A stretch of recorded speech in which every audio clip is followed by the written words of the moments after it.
All right, we're live. I think we are. So, hello everyone on YouTube. In case you are here, this is an ad hoc stream where we're doing 3-4 things. The first one being we're going to go through this Zoom live with a few smart folks over here and try to understand their project ideas, give feedback, maybe roast, look at their code if we get the time. Me and Sheikh would be leading it. And it's around 90 projects we have to go through. These are all projects for the Coliseum Hackathon.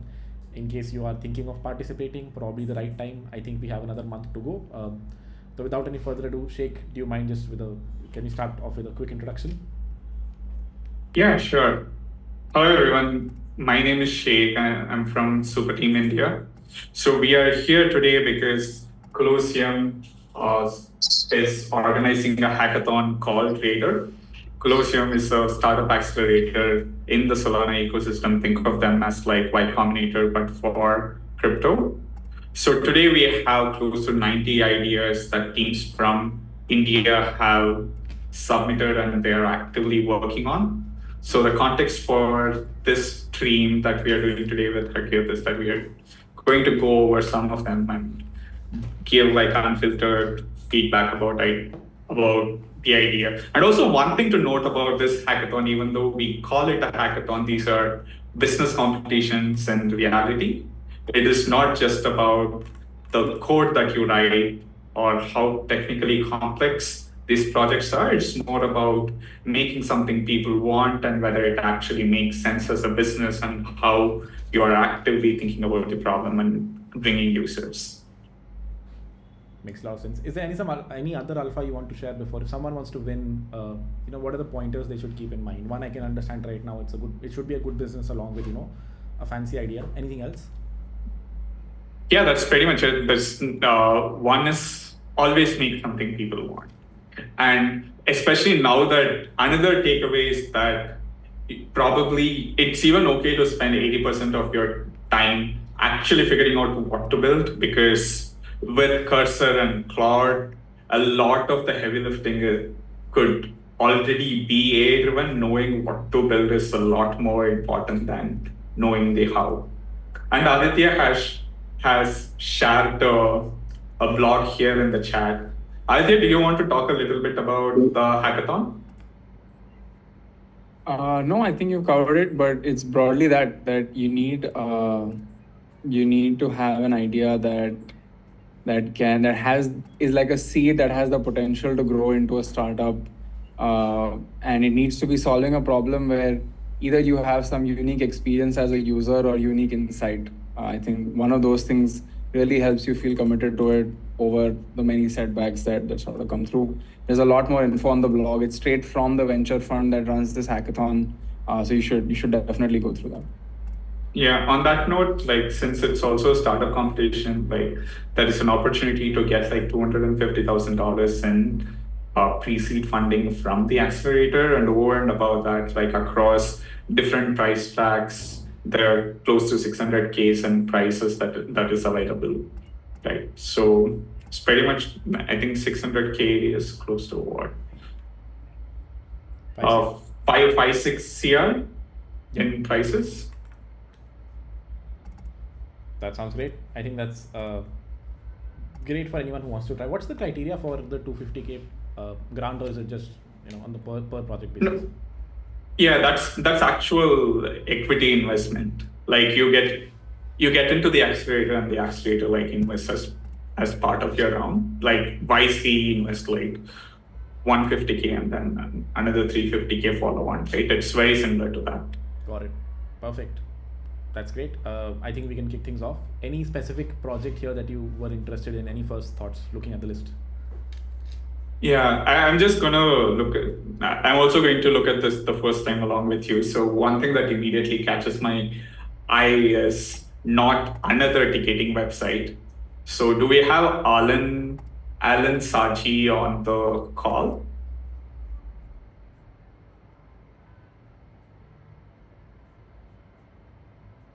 I don't think so. And this has no extra details. I see nothing here. Yeah. But the reason why I wanted to call that out is because a ticketing website is one of those uh, this idea targets where you feel like, hey, everybody wants to resell tickets, right? What if I build it as a Web3 platform? While in reality, this sounds as a very, very promising idea, like, like a tar pit in the middle of a desert. You feel like wherever you go, you feel like there is no oasis, but it's just misleading you. Similarly, an NFT ticketing website is, well, it sounds great, but the actual problem is not in the tech, it's the operational, it's the operational expertise, knowing what exactly even happens in the event space, or having that experience from selling tickets out at large scale, right? Like if you haven't managed tickets for like a very large concert, you don't even know what the reselling market looks like. Yeah, I agree. I think most of the ideas here I would put in that category. I think all of these are like bad ideas because I wouldn't say we're in the middle of any bull run at all right now. So no one is throwing money at ideas that can't make money from day zero. I don't see, at least ticketing, as you said, sounds like a target idea, which means it's a bad idea. Honest thought, at least from my side. Same for an NFT marketplace sounds like a good idea. It is a proven model. It works. There are already good players out there. Differentiate somehow and make it. But trying something new which is extremely fancy might not be the right path right now. Wait for the bull and you do these things to make money. Yeah, I think Krish has an interesting comment. It's like remittance and payments, where people think like, it's a technology problem, while in reality it's mostly a compliance and regulation driven thing. Krish actually, no, this is like, I'm reading out one of the comments in the chat. Krish used to be a founder, and he has actually worked in the payment space. So the comment coming from him makes a lot of sense. Makes sense. Any other project? And now Krish is working, number 80, he's working on a crypto-powered fantasy Premier League. So maybe we could start with it. Krish, if you're on the call, do you want to talk a little bit about what your idea is, and then we could kick start with it? Yeah, sure. Hi, Krish. Hi guys, what's up? So I was just playing this game with my friends. Past couple of years I've been playing this game with a lot of my high school friends and college friends. And usually what we do is that we create a WhatsApp group, and most of us are in different countries, and we play this game.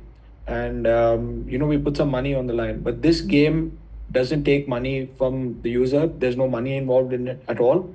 All the money betting happens on offline channels. So I'm sure if you guys have played Fantasy Premier League with some of your friends, you usually put money, behind the scenes. So I just wanted to experiment. I'm not looking to start like a business or anything. I'm just using this hackathon just to test insight I have, that maybe if we create a similar game experience and power it with stablecoin payment rails, will it get some traction? So I thought the hackathon would be like a good way to get some marketing out, and a lot of crypto people play FPL, and just I guess I'm just like doing something fun more than trying to build like a serious product. Makes sense. Are you building it? Is payments the only thing that's on chain? Yeah, payments. So my method is to get the fastest possible MVP out, right? And less code, more traction. So we want to get traction before the submission. So if people use it, and then you generate the insight and then you code more, that's how I like to work, right? Rather than trying to build everything on chain, just doesn't make sense. So only the payments part is on chain, and the rest doesn't need to, right? Like all the player details and all, I'm making like Notion tables, and we're going to fetch the data from that.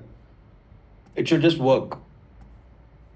Makes sense. I think that's a good idea, or like a good execution at the very least. Awesome. What type of leagues are you targeting? This is primarily football, or are you also thinking about IPL?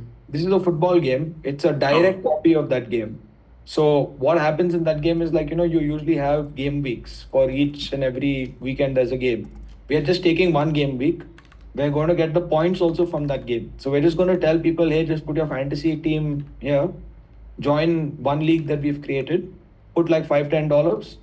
If you get the most points, you'll, top three will get some money back. And then Awesome. maybe version 2 will be like, okay, create your own league. Yeah, I love how you're thinking about this primarily from the perspective of an MVP and actually getting traction. I think that's a great example of how a second-time founder thinks about building product. There's this almost a cliche saying that first-time founders are obsessed with product and the second-time founders are obsessed with distribution. So if for people listening in on the stream and also in on the call, this is like a great example of doubling down on validating your idea as quickly as possible. So, and also on that note, right, like Reclaim is also running a side track.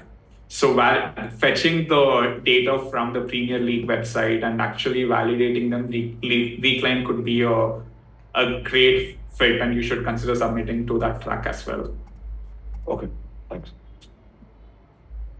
Thank you, Trish. Yeah. Great. Actually, I had a similar idea. Can I elaborate it? Yeah, go for it. Yes, please. Actually, the idea is inspired by three items. One is the esports, next PUBG, and Dream 11. So nowadays, esports are streamed live. So we are building a game. We have to build a game on which the players will play the game, but others can join as a spectators, and they can bid on the teams. If the team wins, they will receive certain money, just like Dream 11 works. So it's the same as Dream 11 and payments are using crypto. Is that what you're building? Yes. Good I idea. mean, you can spectate the live game through your app. You can spectate like the live PUBG. game. Oh, you're Yeah. betting on a game like PUBG. Yes. Oh, interesting. How does I that mean, go? this is only for online games, not for cricket events or football events. Got it. So there are two teams and they are playing and you choose the best players amongst those two teams, something like that, rather than choosing like a cricket team. Is that it? Or am I missing something here? Yeah, similar to that. I mean, have you played PUBG? Yeah, sort of. Is it like two teams playing Yeah. against each other? Is that PUBG? There will be 20 teams. Or there'll be 20 teams? Yes. Okay. And in a single place, they're all shooting each other. Is that it? Correct. Yeah. Okay. Makes sense. Sounds like a good idea. Wasn't PUBG banned in India? What is happening there? Now it has rebranded as BGMI. Okay, so it is a game that is running. You're getting gambling on top of it. Sounds like a decent idea. Sheikh? I love it. Anything that already has like an existing user group and you can like tap into that user behavior sounds great. And that's also, I mean, it was viral enough that PUBG had to get banned. So now other things have come up to fill that vacuum. So if you can build it in such a manner that people pick it up, and I think the key here is to figure out your distribution. How exactly are you going to get this to either people who are streaming or even playing these games live? I think that is going to be the key differentiator. How are you thinking about it? Just to double click on it. Actually, I thought of building our own game like similar to BGMI and integrate all these features. Like you can bet with your peers, or you can bet while events are going on, like that. But as you said, we can also like merge with these event hosters, and we can provide some betting opportunities to the viewers. Yeah. Yeah, I think one key thing to understand here is that you have to figure out what your core problem statement is. So sometimes it feels like you want to build everything so that you're fully vertically integrated, but then that just makes for a hard. It becomes so much more harder to kickstart that flywheel effect if you have to acquire your own set of users, right? A lot of these games spend a ton of money acquiring users. So my only piece of feedback here is to figure out, it's a great idea, figure out how you're going to get your first set of users. Maybe it is from existing gaming communities, people who are already playing these games, right? Like, so you just have to figure out for which community this is just a nice plus one. They already have that consumer behavior. You are just going to give them just one more on top of it so that it's an easy sell. Yeah, I'm going through a lot of these, and is there one that sparks your eye? This might win. I see a few ambitious ideas like cross-chain swaps, and one more I saw was this one. Which is there a deep end track? If there is a deep end track, this is probably a good candidate there. Yeah. Eco Network is actually very interesting. We have been working with them for. Nitin is a super team member and been tracking this for a while. Nitin, are you on the call? Do you want to talk about what you're building?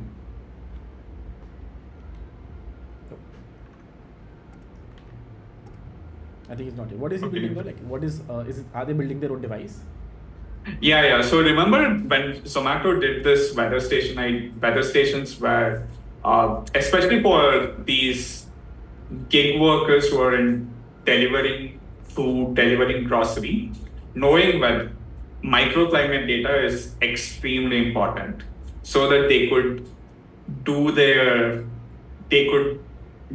route planning well, or if they have to implement like surge pricing, all sort of things, having microclimate data is very important. So to an extent where Zomato is already working on setting up these weather stations that you could at different locations you could install them. It all comes under an open API, so that all of these gig workers or last mile logistic folks could directly use this, right? Like, so Kiko is an open source instantiation of that idea. Right? He's working on a hardware device which has both a weather sensor and also like an app quality sensor. And anyone can plug that in, and so it starts contributing data to a common sink. Makes sense. There's another one here that's decentralized Hugging Face, on-chain models and data set storage. What do you think about that? I found it interesting as well. I actually wanted to talk to this person. But like, what's the Jay point? Gupta. Yeah, if you're on the call, that even better. Yeah. Jay Gupta, are you on the call? And my question really is, why on-chain and what exactly does it solve? Yeah. No, so the IPs and decentralized storage I could get behind, but in terms of on-chain model, like one, compute is so expensive, and it doesn't even make sense to put a model on chain, right? So yeah, I mean, either it's like misdirected or if there is like a specific reason why they are doing it. I would love to understand it. And we also have Yosef from Super Team Balkans here. Yosef, do you want to talk about what you're building on? There's like, I know you're working on fractionalizing IPs. Hey Yosef, you're muted, I think. Yes. Okay, I'm unmuted. Please give me half a minute just to move the kid away. I'll be back in a moment. Cool. Yeah, sure. This was also like Farhad's idea on hash or mining pool is also quite interesting. Like hash collect.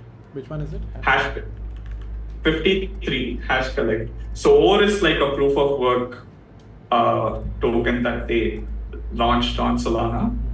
So this is like very, very topical in the sense that people are mining ore. So this is to set up a mining pool for ore miners. Got it. Is that still And also, profitable? Actually, I'm building it with hey Sarthak, do you want to talk about what you're building? Yeah, so what we thought was running a ore node currently is not profitable if you run it individually. So what we thought was allowing users to create custom pools. Consider you are an influencer, you can create your own pool. and people Oh. can mine over there. Or the other idea was we have the pool ready, then we can inject that script using Wasm to any website, and people visiting those websites would basically earn profits to it. So the guy the influencer who is sharing the affiliate link, they also get a cut out of it and Yeah. cut out of the That will pool also set. and also the users. And also I see that you're going to actually use a web miner, right? Is it going to mine on the browser? Sorry? So in the description, it talks about using, the system will use a Rust-based mining algorithm compared to WebAssembly for So they optimal have browser. the pool already existing or already as a pool, and they are using Wasm to, basically it is a JavaScript call calling that Rust script. And we have to figure out the architecture. That is what I understand.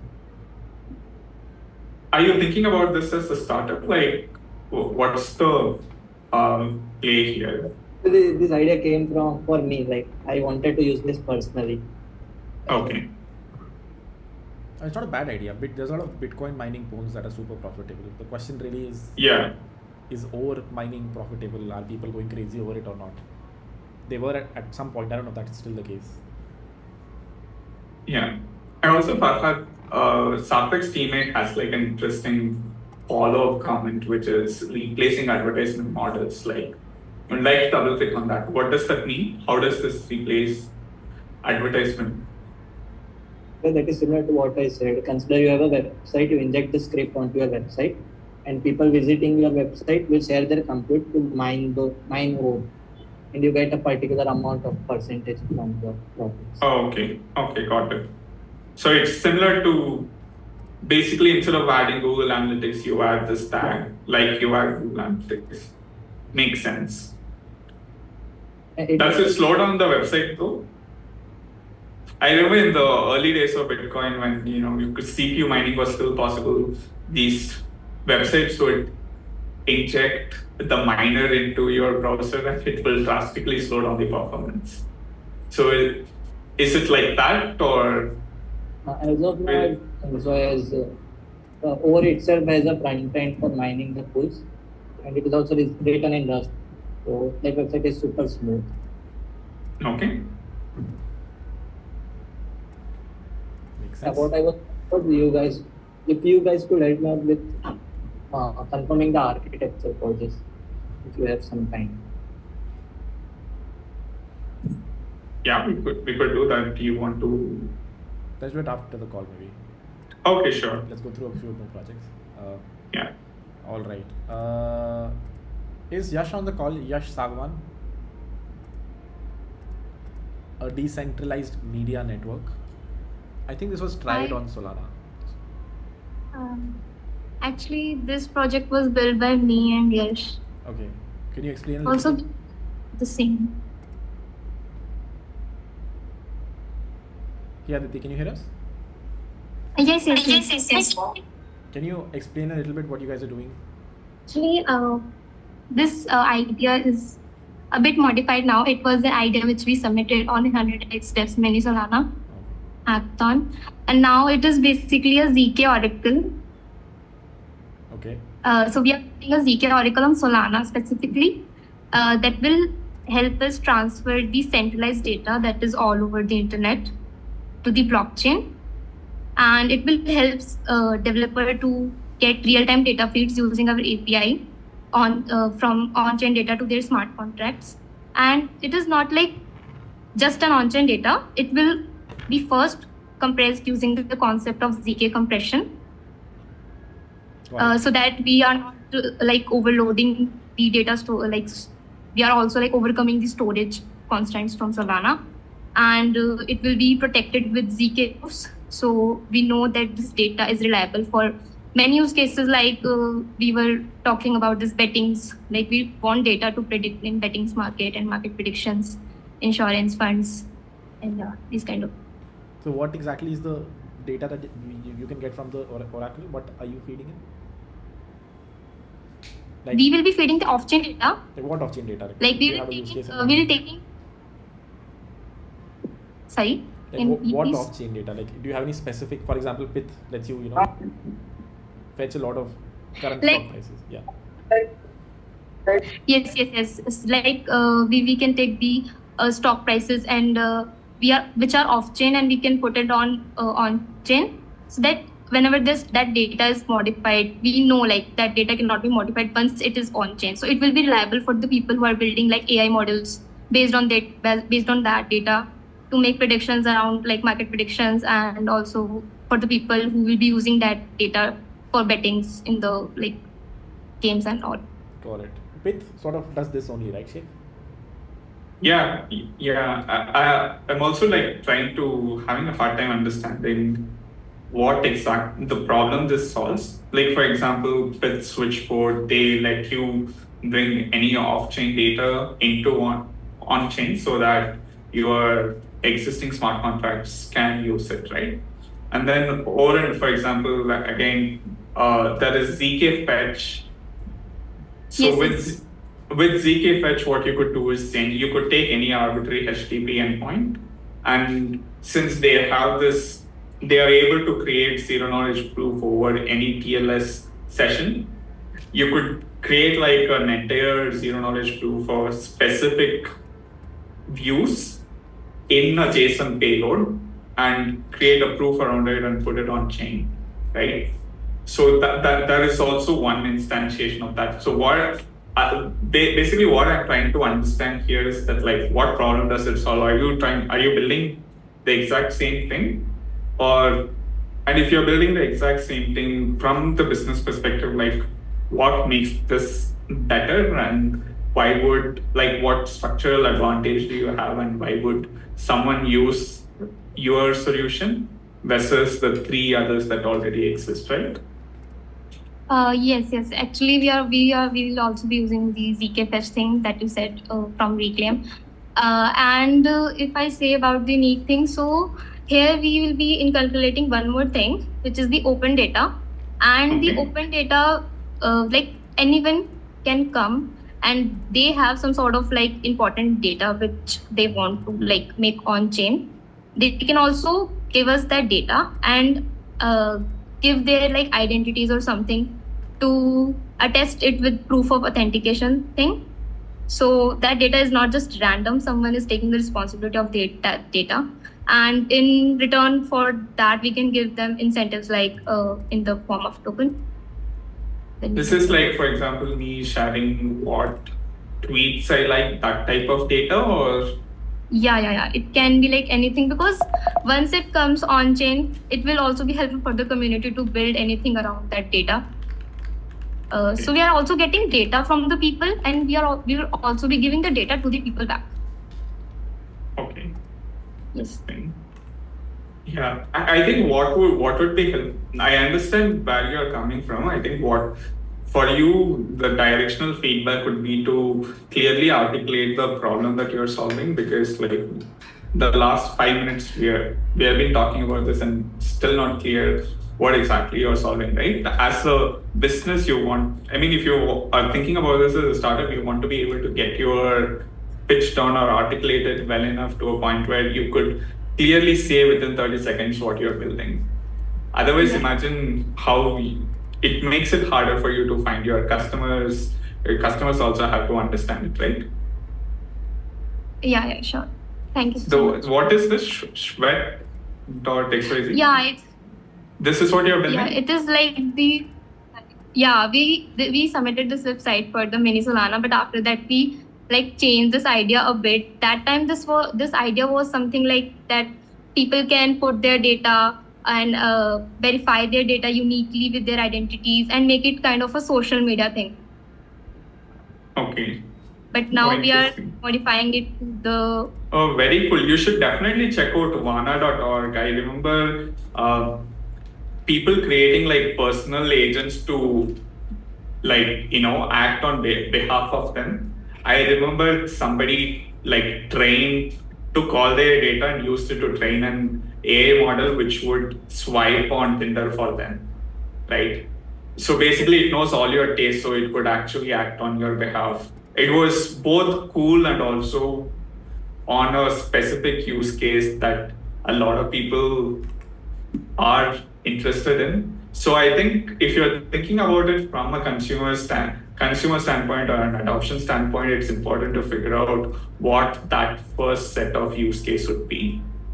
So you should definitely check out 100.org, and also there is one more project called Clio Network, which was doing something very similar, where they have this Chrome extension where it keeps a log of all the websites you visit, and based on that, it creates like privacy preserving user profile for you. There is something here you want to go deeper and figure out what is the problem that you're solving.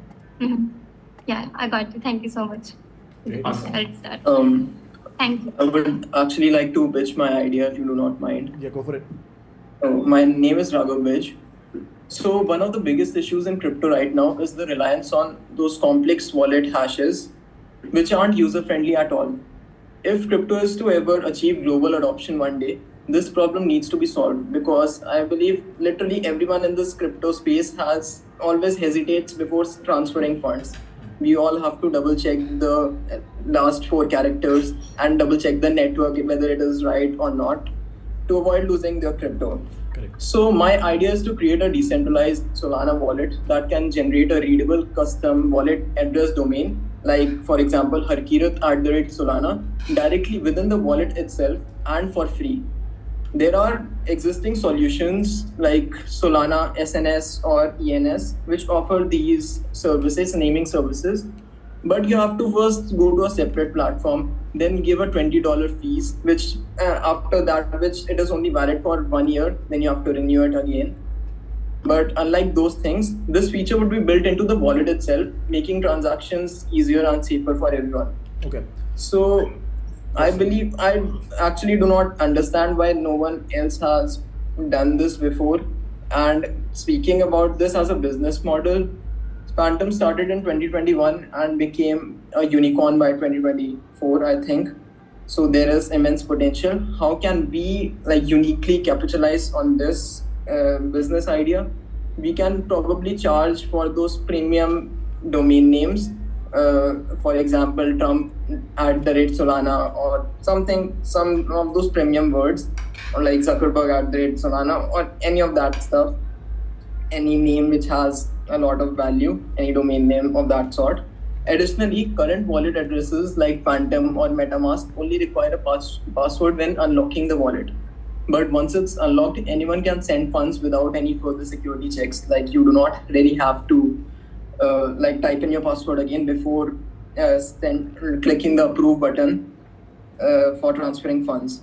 We would solve this problem by adding an additional layer of security where maybe you have to enter the PIN right before transferring the funds as well, similar to UPI. And apart from that, sorry, I'll interrupt you a bit here. A few good things and bad things about this idea. Alright. People hate the current UX, but people hate moving off of it as well. Most of the current volume in crypto is by people who understand public keys, private keys, and they're comfortable sending money this way.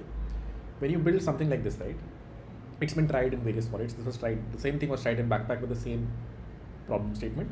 Okay, let's introduce usernames. People are very anxious while sending money, but doesn't get adopted. People are still finicky about sending. People are more finicky about sending money to raghav.sol, less finicky about sending it to an address, copying it from your Slack message or WhatsApp message, pasting it, double checking it. So it doesn't work. It just doesn't get adopted. And what you're building, feel free to try it. One, wallets are a very hard market to break it anyways. There are winners in every blockchain, and rarely does a new winner emerge. Unless you go to a new blockchain, it's very hard to be there's a very big first mover advantage when it comes to building a wallet on a blockchain. You are building something new, but at the same time, it's an ambitious idea. Also has a lot of technical details you need to think about. For example, the PIN that you're talking about. What if the user loses their PIN? And the fact that you can send without unlocking is a feature and not a bug in a wallet. You unlock once and then it's assumed that your thing is open. So long story short, it might not get as adopted as you might think. So do a little more research as to whether or not people would be willing to use this. This also requires a lot of network effects for you to have everyone on your platform buy domains and then go from there. There are already naming services, as you mentioned, and people are comfortable paying $10 or whatever for buying a domain. So think a little bit about before implementing it. Also implementing this is a little hard. That's my first set of thoughts. All right, makes sense. One thing that I wanted to add was that, but if you see this thing that you do not have to enter the password right before sending the funds, it can be a security like vulnerability as well. Like, what if someone gets remote access to your device and, for example, you leave your MetaMask wallet unlocked? So there is that security vulnerability that I believe. And one more idea that I wanted to implement in our wallet. This idea is actually being implemented by myself and Aryan Daya, which is on call as well. So is the issue of like why are people using centralized exchanges? Why are people still using centralized exchanges? It's because of the user friendliness that it provides, that you can easily buy and sell and set stop losses on any coin that you would like to. What if like you have 10 Solana, for example, in your decentralized wallet, and you can set a feature where the wallet automatically sells all of your Solana if it somehow hits $80 right now. So this stop loss feature, building this right inside the decentralized wallet itself, I believe would solve a lot of problems as well, because I've heard stories from people that their long-term funds were affected just because they couldn't sell it in time. And there's this problem of like the swapping and everything. So if, for example, you are building building a portfolio for the long term, you just want to buy and hold Solana, but then like you need to set a stop loss right somewhere, so that if the market goes to hell suddenly, so you have this. I think you can do that on various decentralized exchanges as well. What about a decentralized wallet though? Inside the decentralized wallet, you said? Yeah. For example, you just buy 10 Sol and then set this order that if one day Solana hits, suppose $50, so it would automatically swap it, like using the cheapest swapping decentralized pool that is available, and it just happens on its own. Yeah, don't do it on a wallet. Build a dApp out of it. This is a good idea. There are dApps out of it. Build a dApp that does this. Don't build this inside a wallet. Different use cases. I don't think this should be forced inside a wallet. Any thoughts? Yeah, I mean, I love the idea in the sense that, especially the last part, there are two key takeaways here, right? Also, Harkirat touched upon it, which is your major moat in a wallet is distribution. What you're talking about, like everything that you mentioned now, is incremental features, which any of the other wallets could also implement, right? So you really have to think about your specific advantage and what your Y Combinator has this one question that they ask in every application, which is like a good thought exercise. What is something that you understand that your competitor does not, right? And good answer to this question typically ends up being something that is structural, something about the market structure that they do not understand, or something about the problem that they typically do not get, and you have cracked that insight, right? Typically, these do not tend to be features. So when you're coming from a feature angle, it's a race to the bottom, because everybody else who has better distribution over you would be the first one to implement them. Okay. So if you're following the path of a wallet, one, you need to figure out how you're going to get your first million users. You're not even in the conversation if you don't have 1 million users, because your rest of your competition is Phantom probably has 100 million, and Backpack probably at 25, 30, right? It's the same thing with Soulfire. So if that's what you're starting from, in order for you to make any meaningful dent, you need to have that much distribution. And like Harkirat rightly mentioned, these wallets have a tremendous amount of first mover advantage, and people rarely, very, very rarely move their wallet from one to the other. Okay, understandable. And coming back to Harkirat sir's take on this, that people are rather more comfortable on like spending $10 for a name and stuff. We are talking about the users who are already in crypto. But my vision is to bring the next million or billion users onto crypto. It cannot happen unless we make it even more user friendly than it is right now. And I believe that crypto industry, just like the wallet industry, it's like the banking sector, and it has room for multiple wallets. Like, it isn't meant to be governed by any one wallet like MetaMask or Phantom, and the people should have the freedom to choose what they like best. If we make a product good enough, I believe the next million users can get onboarded through this. So yeah. Awesome, man. Yeah, like, love the spirit. I hope you actually follow through with this and build it. Only one piece of feedback or advice here is that figure out where you're going to. It's great to onboard the next, 10 million or 10 million users, but at least if you're submitting into this hackathon, figure out how you're going to get your first 1,000 users, right? Like, if you have that, if you're starting from a place where you have 1,000 users who absolutely love this, then that's a completely different conversation, right? Yeah. I think that I would focus on that, like, in order for judges to take you as like a really serious attempt at a product. I agree. Right. Yep. Thank you so much. All right, moving on. I'm just looking at very ambitious ideas now.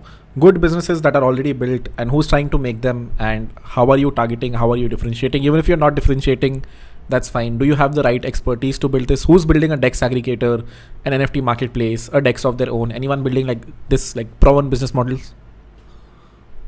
I think Drumel is building something. Drumel is also on the call. Drumel is a second-time founder, also one of the DeFi Giga brains. Do you want to? Hey Drumel, GM. Hey guys, what's up? Good. How are you? I'm good. Nice to host. Nice going on. Definitely very good feedback, I feel. Yeah, so I'll talk about what I'm building. I'm building a Solana wallet inside of Telegram. The reason is that we have a lot of, so we have two apps that are being used very widely amongst crypto users. One is Twitter and second is Telegram. And Telegram is more intimate, wherein you're trying to connect with people you're already in touch with, or you have at least a context, the why you want to connect with someone. And that's why, and Telegram also has so right now we have like Telegram mini apps that are being built on top of Telegram platform using the TON blockchain. The big problem here is that TON is not very scalable. It's like low TPS, does not have a lot of, like the programming language for smart contracts on TON is also very weird. It's not Solidity, it's not Rust, it's like a whole different language. So that's why the idea is that we build a wallet inside of Telegram, wherein users can just send funds to each other via Telegram app. I could just like type a message and I can send some money to my friends and maybe even customers. And the second part to this is that we essentially expose an API wherein like you can, just the way Phantom exposes an API and all the apps can communicate via the wallet, via this API. Telegram mini apps that are based on Solana can be built inside of Telegram that could communicate with this wallet via this API, so that we can essentially like it's basically Phantom but inside of Telegram. And so yeah, that is what I'm building. I would love to get this done. Yeah. Okay, so you want to go first, okay? Yeah, just have a few initial thoughts. First one is, so does the user own their private keys, and is it also stored somewhere else? Yeah, so the way we are thinking of this right now is that the private key, so there is something called private key management on secure enclaves. So the way this works is that we essentially use a wallet management solution wherein the private keys are not with the user. They are not also stored on the user's phone. Essentially, they are stored in a kind of like an environment which is similar to AWS, when you keep all the secrets encrypted and like very isolated. And there's like another authentication to this, which is basically passkeys. So user will have to authenticate via their passkeys to approve each of the transactions. They could also do something like set up like a passkey authentication, but like keep it like live for 24 hours so that all the transactions for 24 hours are auto-approved. So the benefit here is that user does not have to deal with private key storage, seed phrases at all. They can just sign in and have a wallet created by themselves. Great. And you said eventual goal is for the wallet to be used for mini apps, for like payments in these apps. Yeah, I mean, like if I want to create a mini app, probably a game, and I want a Solana wallet to be integrated with it, there's no way right now. I could use like embedded wallets, but the thing with embedded wallets is that like all of these apps have the embedded wallets in their own isolation. So like if I use an embedded wallet for one app, it could not be used for the other. Like, you know, I want the same wallet essentially to be used across everywhere. So that's why. Yeah. Got it. Makes sense. Is this a lot? Is there like a lot of distribution? Are there a lot of mini apps that people are playing? Is it like Facebook games back in the day? Yeah, I mean, like it's very early on, right? Like Telegram mini apps, I think, got started very recently, and like so the numbers that people are talking about, it's like nowhere probably seen in crypto so far. Okay. So there's like very fun games, like, you know, just click, you keep earning money, and then those like apps have like millions of users, right? Nice. And that's the benefit of building on Telegram, right? Like you have this distribution and you have this like set of users, and most of these are crypto savvy users, right? They do have wallets, they do use crypto. It's just that they are not living inside of the browser, they have a life inside Telegram. So how about like we take the apps to Telegram instead of bringing users from Telegram to the apps, right? That's great idea. I think I'm sure gone, but yeah, that is a great. Sorry, please go. I was just saying, great idea. Like one of the first ideas I saw today, like heard today, that like sounds like a good idea. Sounds like you know what you're doing, and you know your distribution first. You have some go-to market in mind, which is good. Yeah. Those are my thoughts. Sheikh? Yeah, I mean, I think we covered most of it. My question were, one of the clarifying questions that I wanted to ask was like the bet essentially you are making here is that Telegram already has a ton of crypto distribution, and looks like mini apps are going to be the next thing, and you want to have that first mover advantage of being the Solana wallet, which actually allows mini app to use, right? I mean, we are in the past we have seen like I guess there was Fluxbot, which actually won one of the. It was a grand champion in Hackathon, which built a Telegram bot, and then Bonkbot, which that's close to like 400k in fees just creating shit coins, right? So that way it's already like a very well validated market of crypto. I think there is something validated here. Here the key differentiator here is, and also the directional bet you are making here is that mini apps would actually want it.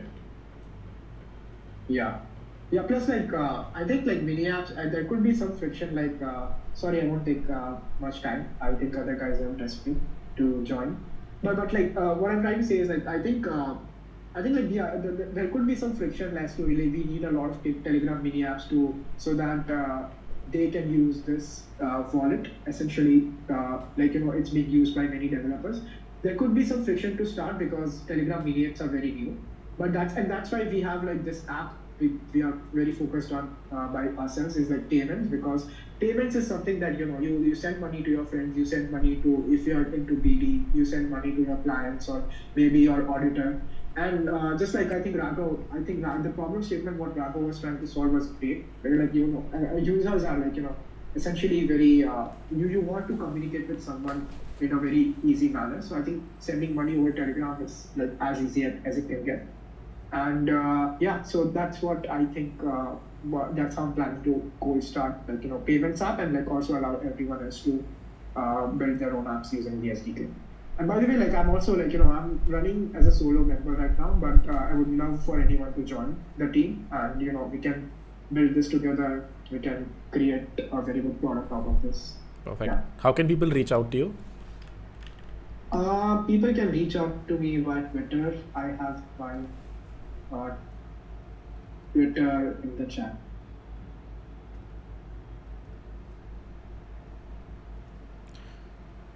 Also, since we are building on Telegram. Great. All right. Thank you, Zrumal. Awesome. Thank you guys for this stage. Yeah. All right. Anyone else? We have a few more minutes before we call it. Anyone else building an? Would love to explain my idea. Go for it. Yeah. So we are building a DEX aggregator, Nice. as well as we are also focusing on multi-token swap.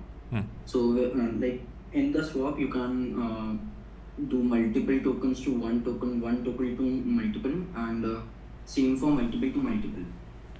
So we are aggregating similar DEX is available on Solana, which will also give the users the liberty to choose the lowest gas fee DEX, and we are also building an NEV for that. We are aiming to get gas fees as low as 10 to 15 BPS, and yeah, we are mainly focusing on swaps, multiple to one and multiple to multiple swaps. Got it. I see a few differences from Jupiter, which I don't think are, very big differences. I don't think people are in a hurry to do, multiple swaps at the same time. It's like a one-off case. So let's say you cut off your scope and just build what Jupiter is building. How can you differentiate from them? How can you get a lot of volume to you? Could be anything, airdrop program, could be lesser fees. Have you thought of this? Yeah, we are focusing on lesser fees. So how much does Jupiter charge? Sorry? How much does Jupiter charge? I'm not aware of that right now. Okay. Exactly, to be honest. Got it. But you'll cut it down. Yeah. That'll be one of your first offerings. So to get, because there's already a lot of volume on Jupiter. If you build something with less, whatever, payment fees, better price discovery, then I'm sure people would just move. So, these are the two things I would focus on. Yeah, the great idea. But yeah, figure out distribution and how can you move volume from them to you, which a lot of times in crypto is, creating your own token and having some sort of an airdrop program, or figure out something else. Check. So in future, we were focusing on the tokenization as well. So bringing on own token, listing our token. We were also thinking to focus on tokenomics after we built a basic dApp, and So we are also focusing on airdrops after we build a basic dApp, which we are focusing right now. Makes sense. Sheikh? Yeah, I think it's all going to boil down to, if you're working on the exact same thing, whenever you're working on something that has some well-established product, not only well-established, someone with, deep enough pockets, then you're purely either you're competing on fundamental technology wise, like purely for developer, or you're competing on distribution model, right? So I think it's too early to say any of these things. Like either you become so capital efficient that everybody immediately flocks to you and your incentive model is top notch, that people directly come there. And a lot of, in order to have like this that takes actually, it takes time, or it's proven over time versus something that you can say in a hackathon. And those are just my thoughts. Got it. Because whenever there is like a substantial claim, people also, the first reaction is to expect like outstanding proofs, right? Yeah. Got it. Cool. Hi, so I just want to share my idea. I'll just take 1 minute of your time. Yeah, go for it. So I was unable to look at my sheet. So yeah, I'll just share my idea. The idea is to allow creators to conduct raffles through links on their social media platforms. Sorry, that was a little quick. What is the idea? Oh, sorry. So the idea is to allow creators to conduct raffles through links. On their social media platforms. So these raffles can engage their audience with different types of giveaways, merchandise, special content, maybe tokens of their own. The interaction happens directly on the platform, like Twitter, without leverage. So there are 3 types of raffles. Unpaid participation, just by signing the transaction will be in. Paid participation, you need to pay a small amount to enter the raffle. and paid ticketed, so which user can buy multiple tickets to increase the chance of winning the raffle. And kind of raffles that I thought of: multiple winner paid and unpaid, single winner paid and unpaid, multiple and single winner with each more to transfer funds. And I'm also looking for more suggestions to make it as versatile as it can. Yeah, that's my idea. Hey guys, can I go next? Yes, Possible? just give us 1 second just to give Yep, feedback yep, on the last one. No initial thoughts other than sounds like a decent idea. Again, will be very hard to pitch. A lot of people try creator products. A lot of creators don't adopt them. So yeah, you have to figure out go to market. That's where I would focus before building anything here. Yeah, I mean, same thoughts. Like here, it all comes down to your go-to-market, and also when creators think about it, how Blinks today is like directly to a crypto audience, right? Then the case that you have to make is like, why is it better than sending it via Drip? Yeah. So I agree. We'll take the last one. Pratik, you were there. Yeah. Yes, so Pratik here, I'm building Sifu with Rishi. So basically, we are building a platform for dApps and wallets. We are number 12 on the list if you're searching for wallets and dApps to identify malicious transactions. So all the kind of frauds that are happening on a dApp, we are able to identify it and notify them. Similarly, for transactions that are happening through wallets. So we are targeting these two verticals to basically give this as a product in a shape of API and basically prevent all these things from happening. If you want to go a little deep in tech, I can explain you guys a little bit about that as well. But that's the whole idea about the project. Jake, thoughts? no, yeah, It's like, really. is it similar to blowfish.xyz? No, yeah. So I'll elaborate a little bit. So if you look at cube3.ai, right? So what we are doing is we are offering real-time monitoring for dApps. So let's say if some malicious person is trying to exploit your contract, right? Cube3.ai. Oh, Cube3. Okay. Yeah. How do you know if something is malicious or not? Yeah, I so think we did one of you DM me on Twitter? Yeah. Yep. Oh, okay. Yeah, so basically this is a combination of off-chain and on-chain security. So we are looking at for a dApp, we are looking at their real-time transactions, right? And then let's say if there's an exploit happens, we'll alert them for that. One point is that. And the second thing is that we'll look at if somebody is trying to, let's say, exploit it, right? So we can give a warning, this seems suspicious, right? You might want to check if they're trying to exploit your contract. Now the second part of this is the on-chain thing, where we can actually halt the transaction if it's a malicious one, right? So I can dive deep into it, how do we plan on doing it, but we are kind of doing similar to what these guys are doing, but on Solana. Yeah. So nobody is doing this on Solana. We could sidebar this. I would love to have a deeper conversation about it. But my question is like, one, how do you do this in real time? Because you literally have to be faster than Solana. Solana slots are like 400 milliseconds, right? And over and above that, for example, if you're approaching it from that perspective, then there is Lighthouse protocol, which allows you to just build in circuit breakers right into your contract itself. So you basically take your transaction and wrap it around this specific Lighthouse protocol contract, where if it sees that before this transaction completes, something else changes maybe in your program itself, then the program that you're interacting with flips another switch so that the effect of the transaction itself changes, then the circuit will immediately break and it won't work. So I'm happy to set up like a separate call to understand in detail what you guys do.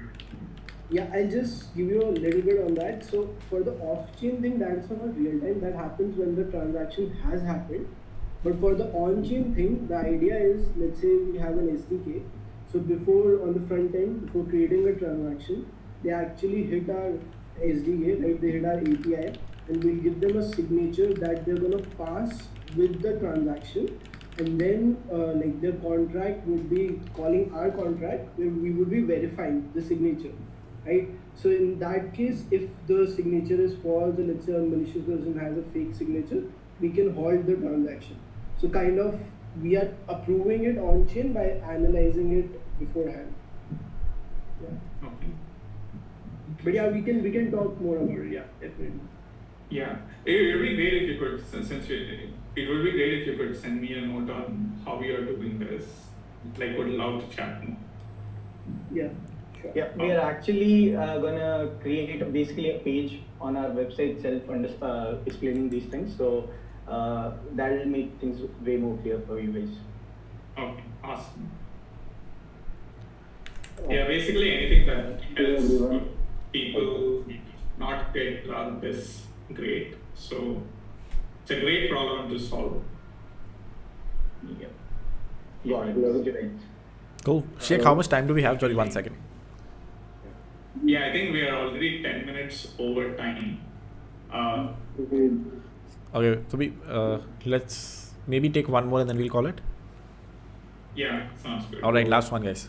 I go next. So we are taking up, we are making a soul raise application where the main idea is we are having a crowdfunding website.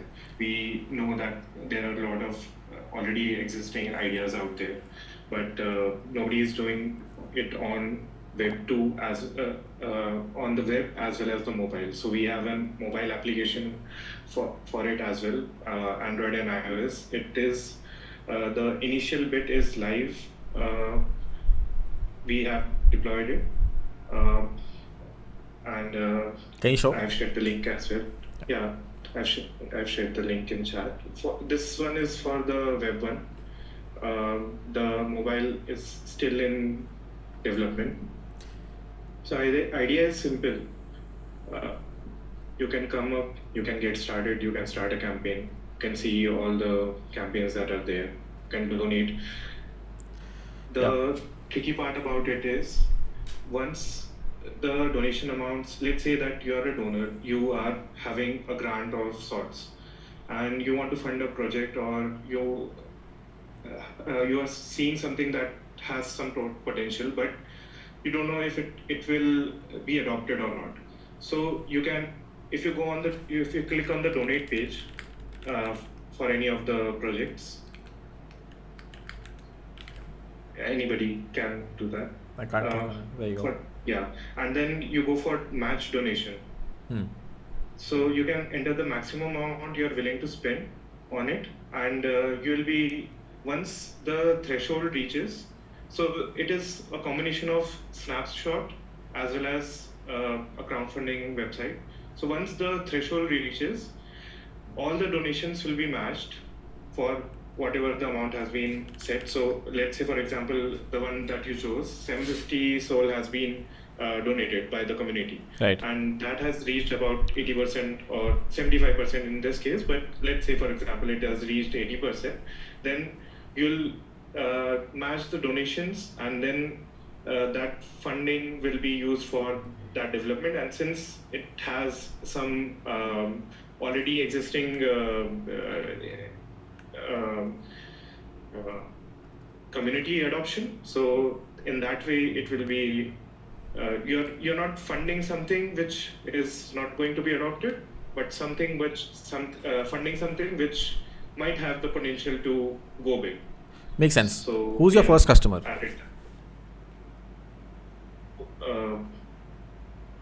Not Kalisha.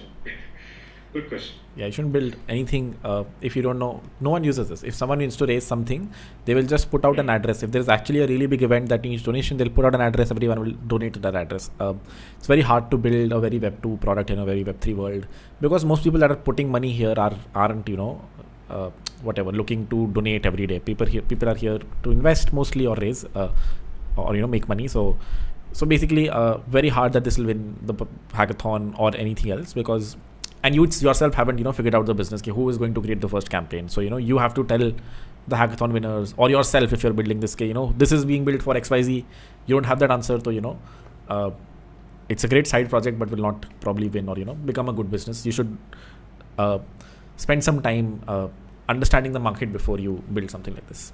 Sheikh, any thoughts? Yeah, I fully agree with Hackathon. On that note, you probably should, if you're thinking of interesting wedges, you should look at Cubic. And Cubic is also fully open source. There's probably things that you could take from them. They are built on the idea that, open source projects can raise funding via quadratic funding, where there are a lot of people who build public goods, but then they don't get the funding for it. So quadratic funding as a specific wedge makes sense, right? So, so the piece of feedback here is to really think about what you're building and who you're building it for. That is where the what and who is like lot more important than the how, because the how is figure outable today. Yep, I agree. Cool, that was the last one. Thank you guys for joining. Sorry we couldn't take everyone, but we'll have to move on to the second section for today. I'll share another link maybe with you, Sheikh, and then we can go from there. Sounds good. Yeah. All right. Thank you, everyone. Have a good day. Thank you. All right. Are you guys excited for the 100xdevs hackathon results? Give me a GM in the chat. Let's see how many people are here. We are going to go through. So Rookie and Aryan have filtered out 64 projects. We need to figure out, let's say, 30 to 40 winners from this one. I'll share more context around what this is. Let me just invite Sheikh into a new call. We go from there. Let me create a new meeting and let me make sure you guys cannot see. So you can go and sneak into the meeting. There we go. Let me create a shareable link. I'm happy to do a Zoom at the end with everyone on YouTube as well. But we have like a few things to do before we can reach there. Again, this is the agenda for today. I should have spoken that before, but this is what we're going to be doing today. There are 3 things. First thing we have done, project ideas for the upcoming Solana hackathon. Some of them were good, some of them were bad. Long story short, I think we need to build real products from India. Most of them felt, immature is probably the better word. And, think of building this in a way you would think of building a business. Let's say no one's giving you any money tomorrow. What would you build? You would build something where you have some way to figure out any monetization, usage, users at the very least, right? So try to do that. That's why I was super bullish on ambitious ideas. Even if you're cloning something that's really big. So, you at least have that figured out, and everything else you can over time. With that, let's see if Sheikh is here, and we'll go through 64 submissions. We have a $5,000 bounty pool. I need to clone this. I don't have edit access here. So let me make a copy and we'll decide. Oh, CDZ, I sent the wrong link. Let me send the right link to Sheikh, then we go. Participants. Invite.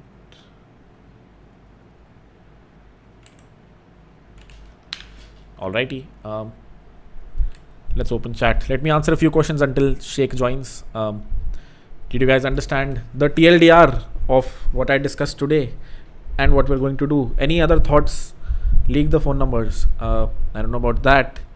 You didn't check my 100xdevs hackathon submission. We are getting to that. We have not gone through this. This is after 9:15. These were different projects. We are now going through the hackathon submissions, specifically, the filtered ones, and then we go from there. Let's wait for Sheikh to join. Oh, there you go. He's here. All right. Hello. Welcome back, sir. How are we doing? Hello. Can you hear me? All good, Ruby. Yeah. All right. So we have. Great session. Yeah, I agree. This one will be better. I can tell you that, because in this one we're giving away $5,000 of bounty pool, and we have picked up the top 64 projects. It really depends on us. I think 30 is a good number. If we can pick 30 teams with, let's say at least 2 winning $500, I think some people build good projects, and then 10 winning $250, 2,500, and then the rest winning whatever is left. How much are these? Like 18 winning the rest, which I would probably be like $70, $80, $100, something like that. So we need to basically pick the top 30 teams from here and go. Yeah, let's do it. All right, let's start. Do you want to go in order, like one by one? Yeah, we'll have to go one by one. We'll have to go through all of them. And we since you only have like 40 minutes, that means we can only give like a minute per project. We can give it. Let's start with like just anything that doesn't have a light link is automatically rejected. I agree. So let's go to the second one. This one's an escrow. I think I've seen this one before. Okay. Let's try it out. Create escrow.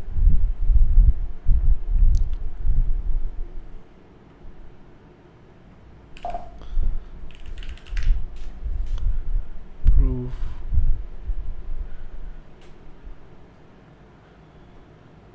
This is probably letting you create your own token and then create an escrow on top of it. It's not letting me select Solana here.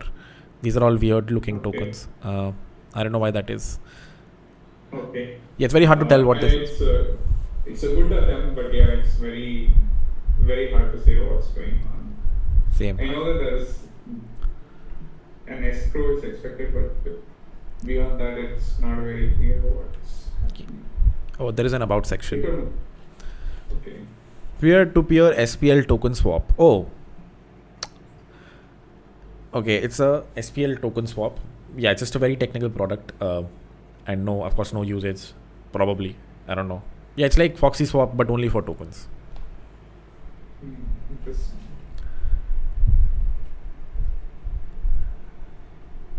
Yeah, it's Foxy Swap. With some blinks, I don't know. Alright, we have to decide. Out of 10, what do you think? Yeah, I would probably like put it on 5. Agreed. That sounds great. Soul UI. Soul UI. This one. Oh, interesting. Oh. That is very clean. I like it. This is like, have you heard of ShadCN? Yeah. Yeah. Nice. Oh, very cool. Very cool. Love it. Yeah, this is something I've been suggesting for a while. Thankfully, someone like finally built it. Yeah. This should definitely be the contender for $500. Yeah, can shortlist. All right. So out of 10, 9? Yeah. Alrighty. Easily. I would see myself using it. Yeah. I have to. Agreed. Like, very quick. Sketching the country set. What is this? Login. Okay. Yeah, this is okay, this is rejected. Yeah, rejected, right? Yeah, rejected. Like, if you can't use it, can't read it. Alrighty. Next one. Wallet to it. Oh, nice. Love the caption.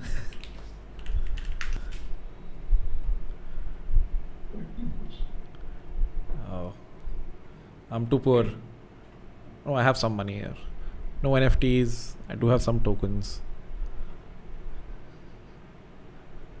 Yeah.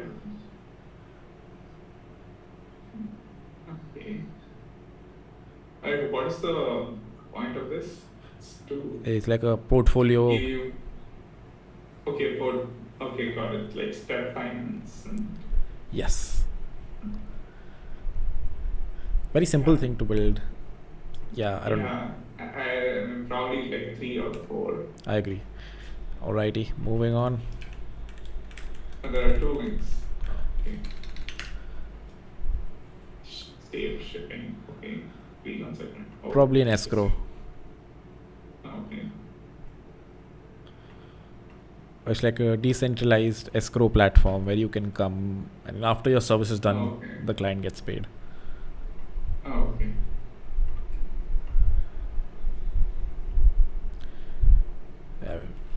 Should we look at the code real quick to make sure it does what it says it does? Yeah, sure. Yeah, let's do that. And if it didn't work on the first go, probably. That was on me. I clicked on the wrong buttons. Yeah, I think they have a contract. Oh, okay. A simple escrow contract, I would assume. Great project, great freelancer. Okay. Assign project. Okay. Complete project. Complete project. Close project. Okay. But where's the payout? Yeah, that's what I was thinking. Payouts are not. Yeah, there's no payouts. Yeah.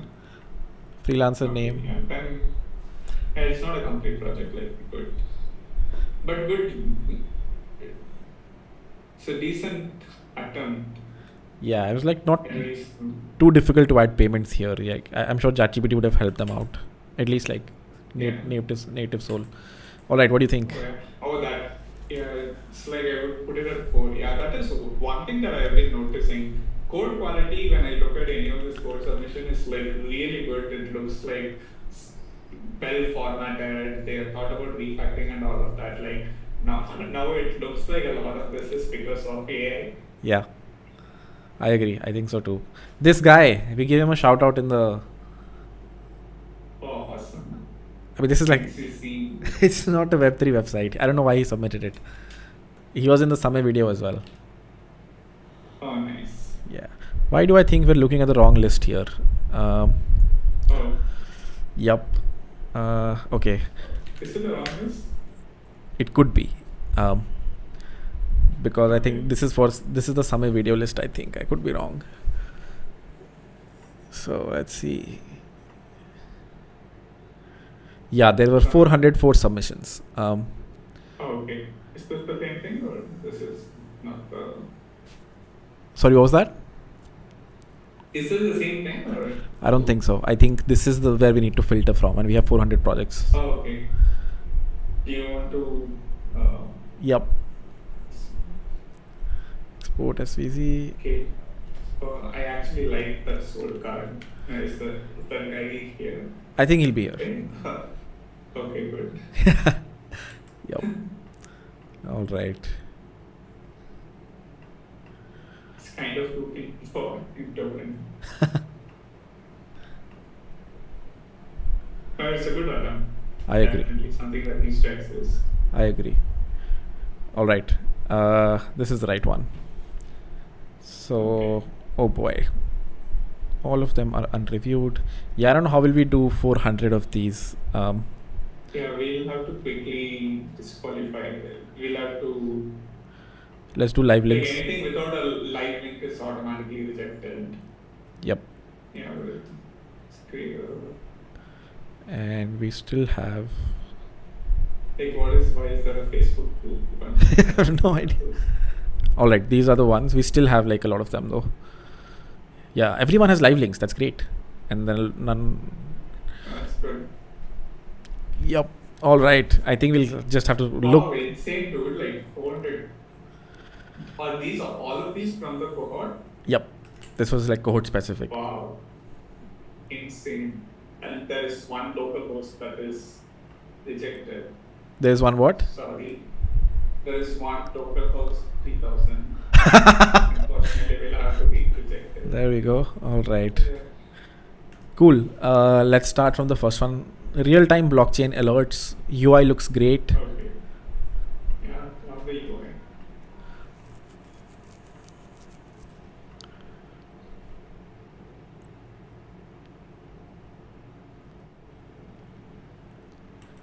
Okay. Oh wow.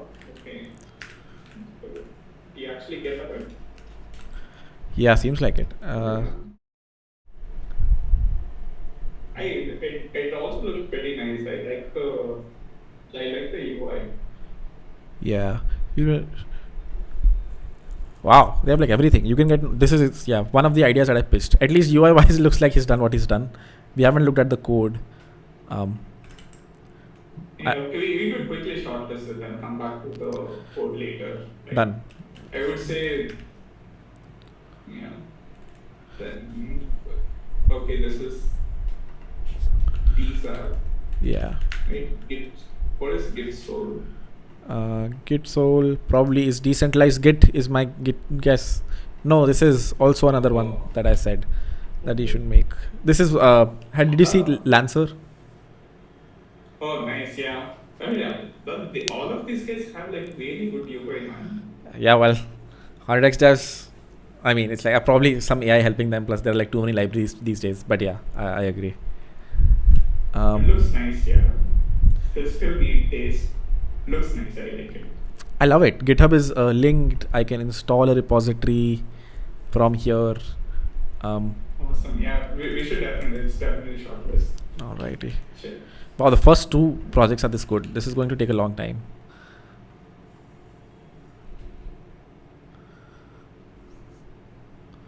So looks like a portfolio website. Yeah. Unless there is something crypto related or quite. Yup. What the fuck? Okay. Next one. Yeah. Mint. Wow, the competition is high. I thought people who've built simple web-based wallets would win like $50. I don't think that's happening now. Yeah, I think this is like definitely good competition. Build token, mint token data. Okay, cool. That's simple, right? Yeah. So, not choosing this one? Yeah, I think the competition is high. So would have expected something more. Yeah, I agree. All right, 100x resumes. Okay, well, what's the Web3 angle? Elevate your resume with our AI-powered assistant. I don't think there's any Web3 angle here, so. Okay, so we could do that.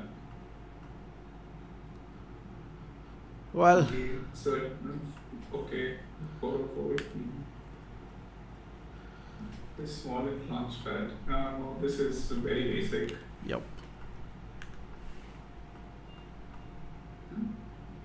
Events. Okay. Oh, wow. Oh, but this is not crypto. Like, it's an AI project. Yeah, I'm trying my best to find crypto here, but no, it isn't. And it also looks like he has taken some template and coded it. Very hard to tell these days. Yeah. Portfolio website. This is, he has his education here. Okay, yeah. Oh boy. This will be easy. I thought 400 would be hard. This will be easy. This guy just posted a link to. Your link to your code. Okay, this is a to-do app. Can. Agreed. Type clean. Okay, what is this? Okay, it's not there. No, 404. This is probably a barter website that lets you. Oh, okay. What is this? Oh, okay.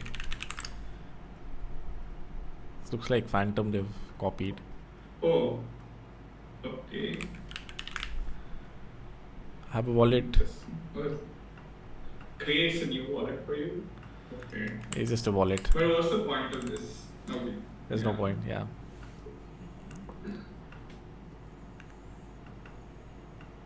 It's like these are assignments from the cohort and they're just submitting those. One stop for creating multiple wallets. Like it's a web-based wallet is something we build in the cohort, so. Oh, okay. And not winning. Blink Coffee, what is that? Oh, looks interesting. Blink and Coffee. Okay. Few cryptocurrencies is accept support through. It's like, oh, buy me a coffee. Yeah. But it's fairly easy to build though. There's so much. I agree. And it crashed. The first 2 projects were great and then it's been a downfall since. Yeah, man. It's like you set the expectation like I jinxed it. It's going to be amazing and then I'm like, oh, it's like you go to a movie in the first few minutes or insane and then we have this. Yup. Well, the good thing is we'll get more time to spend here and these are actually good, so you know I would love to integrate this for example. Yeah. Site. Yeah, let's just quickly go through this and then we could dive deeper into it. Perfect. Somewhere, what is this? A block wallet. 404. Maybe from the name itself you could see if it is like. Yeah. Block stock. Oh, what is this? Block stock. Very hard to tell from the name. I think it's okay. It's a wallet. It's fairly trivial. Everyone's built a wallet. This is just assignments people are submitting. Solana AI chatbot. Okay. Interesting. Don't hate that. Swap 0.2 sold to USDC.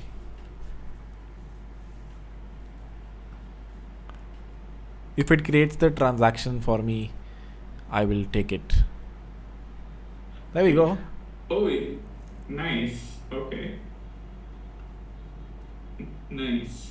You all actually built the WhatsApp bot, right? Like in the previous hackathon. Nice. Yeah, it's actually pretty cool. Oh, wow, swap. Yeah, I did swap. Nice. Check my balance. It's pretty cool. Nice. So this one's done. Love it. Yeah, this block tree. What is block tree? Bounty dispenser, bounty hub. That's all bounty. Like this is this idea that I put out, then a lot of people have built it. We'll find the best implementation. But this is all Lancer basically. Oh, okay. Yeah, that's actually a good for someone who knows what they're doing to actually build like a solid business, disrupting of work. Yeah, it's just not very sticky. So we give out bounties. We'll self-adopt it. But I don't know if so Lancer tried it. There's another one called Algoria. I don't think they're too big. I think people still want to stick to, their compliances, 10 different things. Yeah, and also it's the pre-existing distribution, right? Like people know them. Yes.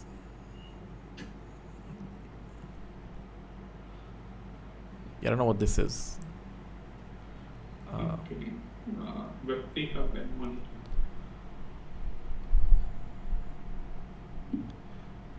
Interesting. It's like a wallet only, I think. Oh, word cell blocks. What is that? Word cell blocks. Oh wow. For a minute I was happy to see that. And it redirected to mirror.xyz. Alright. Okay. Is that a reject? Yeah. Just for a minute I was happy.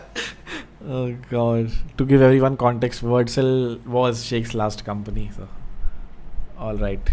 This one's again bounty dispensing. I think all of these should win. Okay. I'm just going to keep them open for now. Okay. What is this? Oh, chain rent. What is chain rent? Chain rent, chain vault. Chain rent. Here's my guess. It lets you redeem your rent. No, it's something else. Oh, okay. Interesting. You can rent entities. Where rent is? That would be nice. Let's see. Rent now. Oh, pretty cool. Yeah, if it works, so that's the question. Could just be a UI because the button does nothing right now. Damn, yeah, would have been nicer if it worked. Yeah, it's just a UI. Yes. This is hard to build, right? Renting is hard. But they should pursue.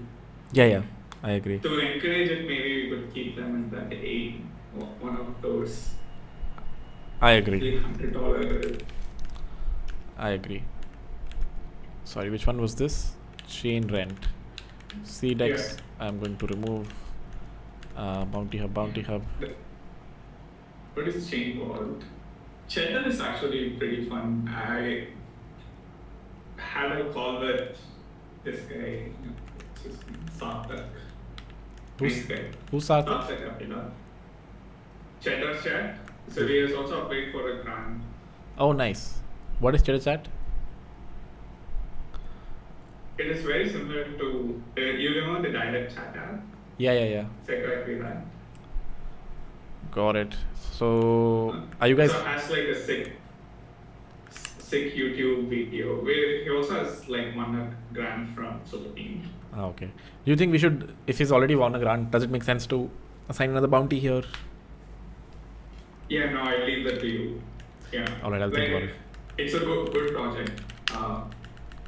Got it. We should definitely give him a shout out. Shout out to you, sir. And so what is he building now? He's building proper dialect. Yeah. So he's like doubling down on Cheddar. It's like a chat app with integrated. Got like it. Transactions in there. Yeah, I'm very bearish on them. So Backpack tried this, Dialect tried this. There's this other one called Bags that's apparently doing really well now. Oh yeah. Irfan can't stop talking about Bags. Yeah, so he's the one who told. But Bags have founder as his he's actually a legit consumer founder, and he built NGL. I think he is from the founding team of NGL, so Got it. so he at least knows what it takes to build a viable consumer. Got it. Makes sense. This looks like word cell, sir. Oh, nice. Interesting. If only I could go beyond the sign up screen.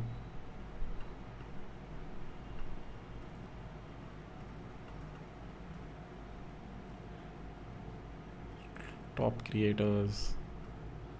Okay, let's say I'm a reader. Yeah, it takes me here. Very hard to tell what it does. Yeah. I'll give it like 1 point and still keep it. Crypto Purse is probably a wallet. Yeah. Crypto Toss, what is that? Is it Diesel pointer? probably? Yeah, exactly that.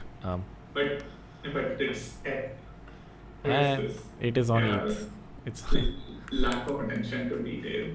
no, I think this guy just has an ETH project that he just pasted here. Yeah. No, and also it says like pointer, so yeah. Oh, it says ETH, right? See on the bottom it says pointer, so so Yup. Crypto wallet. I think this is All of this these is are the one wallets. I said. Oh, okay, this is from me. Crypto wallet Then generator, crypto wallet. Yeah, I think you could just Just do what? yeah. I mean, we don't have to go through them if we can see from the. A web-based wallet adapter. What does that mean? Currently, the host doesn't support transaction. It looks like it's a wallet adapter. So- It's not a wallet. It's a wallet adapter. Okay. And looking at the code, it extends the Solana base adapter. Okay, but why would someone use this? Yeah, this is something I suggested only. So have you seen these guys? What's their name? They won the hackathon as well. I forgot. Tiplink. Oh, okay. So these are like native wallets that we have here, and now Tiplink also appears as a wallet over here. Google via Tiplink. Oh, and I don't got it. Yeah, so they did something very weird to implement that. So I asked, formalize that adapter. It's not bad actually. All right. How many have we done? Oh, yeah, we have a lot more to go. We should go a little bit faster. Bruh, that's like too much. I think this will take like 2 days. Probably won't happen today. Let's try for another 20 minutes and see how far we go. All right. Yeah. This is decentralized. And we should already pick the ones that we know. Like if someone is serious but for example, C2, I think they also won a grant. So maybe we don't want to. Which ones? What's Civo? C4 security. I think it's a good project for. Oh, these guys. Yeah, the guys building it are obviously smart. Got it. Oh, nice. And you said they already won a grant via Super Team? Yeah. All right. Well. All right. Yeah, we only have 20 minutes. What if we go through the best ones that we've found and just assign a bounty for now? We already have like 10.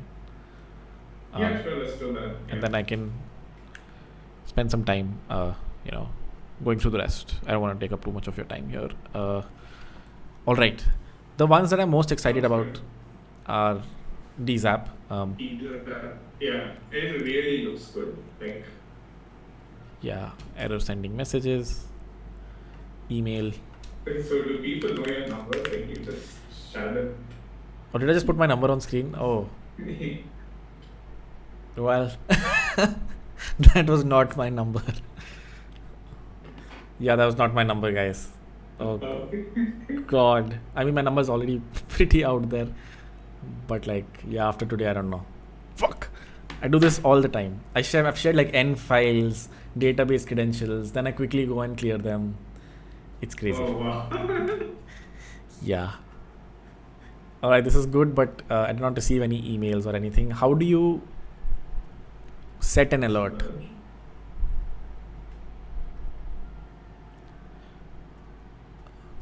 Yeah. Should we look at the code? I think Yeah. that's probably. The- Oh, it's Flash. Yeah. Nice guy. Oh yeah. The last hackathon, he built ad chain. What's that chain? He will try to build a decentralized ad exchange. Pretty nice. He's a cool guy. Yeah, he's our top TA in the cohort. There we go. Nice, yeah. I'm receiving a call. Call this guy and spam him, guys. All right. He has either forgotten to put his code. But yeah. Yeah. Oh, okay. Oh no. So here's my problem with these projects. Like some of these are good. It's like so hard to productionize them. For example, for the last 1 month, we have not been giving out bounties. Let me share something with you. We have this, GitHub now, which is like very active. Bunch of repositories. We're cloning everything.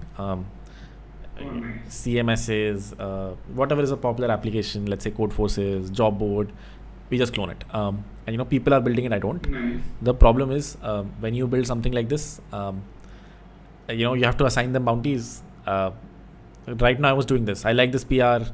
I assign a bounty like this. And this would just go to, this was go to a Notion doc. So cool. And then we would clear it end of month. So that was like a pain in the ass. So this is why we really need to productionize this bounty thingy, whoever is building it. Basically Lancer, I just connect my wallet and put let's say $2,000 in it. And everyone who's getting paid like this gets paid immediately. So that was I also a lot of Web3 projects would love this because they badly need it. Right. And the problem is that in crypto it has this weird problem where the people who can contribute are already they're not as excited about a $10 bounty. I agree. And then you have people who could contribute. So it's like a very weird demand supply problem. I agree. But do you think crypto projects are really looking for, a pool of developers? Like we have a lot of developers, but are they looking for micro payments or are they looking to hire full time? What's their... Yeah, so most to be really honest, for a lot of these projects, until they reach a massive scale, you're not really going to get anything done by small issues, right? By solving small issues. Either you take up some substantial chunk of work and you could execute on them, because a lot of these times you're also figuring out what needs to be done.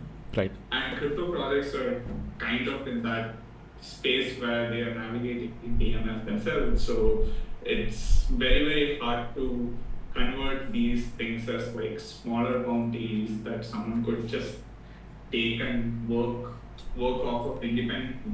These type of things work great for larger projects and also much more to incentivize the maintainers themselves to work on it, right? So we have seen, for example, LancerWorks trying to do it, as GameWorks which is trying to do it. So there have always been attempts around this, but I guess the thing here is to figure out what actually gets what the project actually wants versus what someone looking to contribute wants, right? Because they are the hard side of the network and they are the ones who are going to actually pay the money for. Right. That makes a lot of sense. Yeah, I think none of these projects found PMF. I don't know how much volume GiveWorks is doing right now. Lancer shut down. So my guess is this isn't a big market. I don't want to, dog feed this market too much. It's useful to me for sure, but I don't think there are a lot of people out there who are building projects in such a community driven fashion. So yeah. Yeah, absolutely. Yeah. And also, especially this works for projects where you know what exactly needs to be done. Yeah. Right. So that you, to a point where you could articulate that and capture it into an issue. Yep. And otherwise, it's just it's all over the place and people just don't know what to do. I agree. Yeah. Cool. So that's one. I'm sure there are a lot of these. I'll find the best one here, productionize, and that'll probably be the biggest bounty. Prash messaged me. He said it is working. Okay. But we only have, let's say, 5 more minutes. Then there's the third session. So do you have any parting thoughts for people who are participating in the hackathon, the main Colosseum hackathon? How many teams from India have won, let's say, the last one? So the last thing we actually had like 2 of Super Team India projects that got funded by the Colosseum Accelerator. That's like 2 out of 10, right? So funded like 250K of funding. Okay. So D-Charge and Block Mesh. Got it. So there's like and also quite a few of them who also participated in the hackathon, like got into accelerators that is not Colosseum. So Valley and stuff also like very, very active. They actively look at projects coming out of these hackathons and invest in them. So that way we have had like close to 4 or 5 projects that participated in the hackathon get into accelerators. Got it. So the bar is also quite high, and also the expectation in terms of what people build is not necessarily about your coding skills, although they are important, because at the end of the day it's a very technical field and you need to be able to build the product, but that's not the be all end all of it. You also need to know what to build, who to build it for, and actually sell that, right? So it's like a combination of skills. So my parting thoughts is that it's like if you figure, and also it's important to find a co-founder or a teammate who complements your skill set. So yeah, that's the parting thought. Maybe we should do something to help people who do not have a co-founder or a teammate find someone with a complementary skill set. Yeah, I think Discord is the best place for that. And people find a lot of like jobs, everything there. So yeah, if you're looking for a co-founder, we'll create a group in Discord. We can go from there. And could you just briefly explain these 2 projects, the ones that got the hackathon grant? How long were they working? The founders, their background, things like these.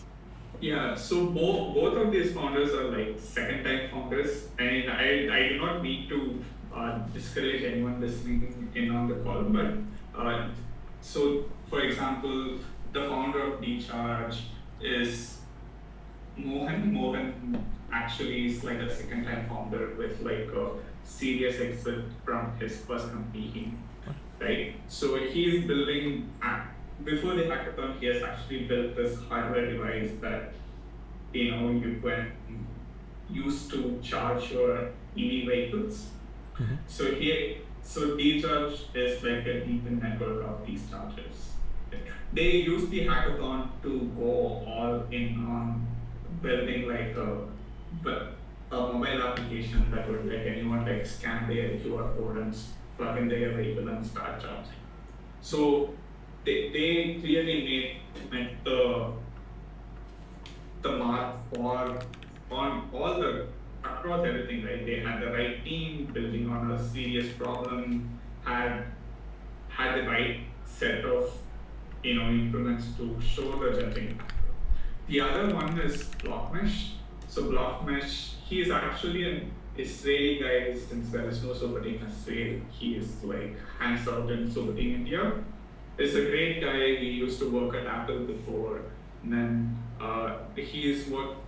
his app is actually very fascinating, which is to build a network of IPs so that all these AI scrapers and crawlers, which need a ton of IPs, could just use his.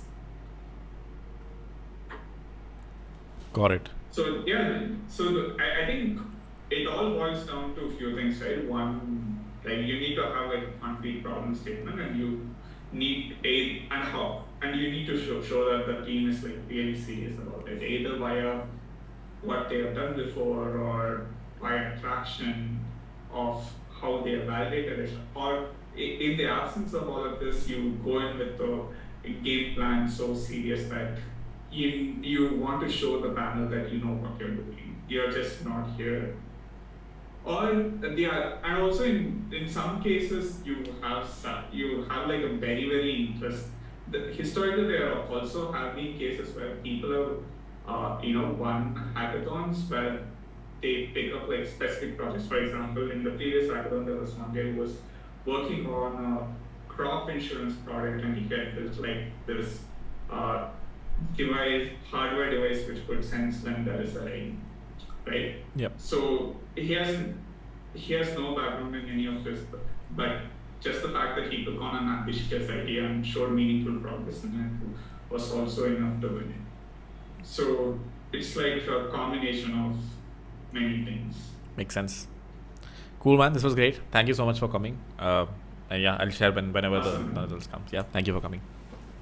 Of course, man. All right. Thank you. Take care. Bye-bye. Bye. All right, folks. How's everyone doing? Let me open chat. Are you guys excited for Super30? I mean, nothing to be too excited about. I'll take a small 5-minute break, then we'll start. The orientation was supposed to be at 10. We'll probably go on till, I don't know, probably starting like 10:15 or so. So 15-minute break, then we start with the Super30 orientation. Let me just go have some food, then we will start. Super30 orientation starts in 15. Cool. Back in 15, folks.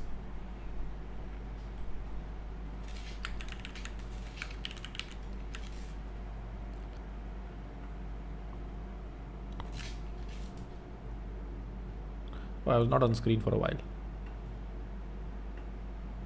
That's fine. Cool. I'll see you guys in 15 minutes.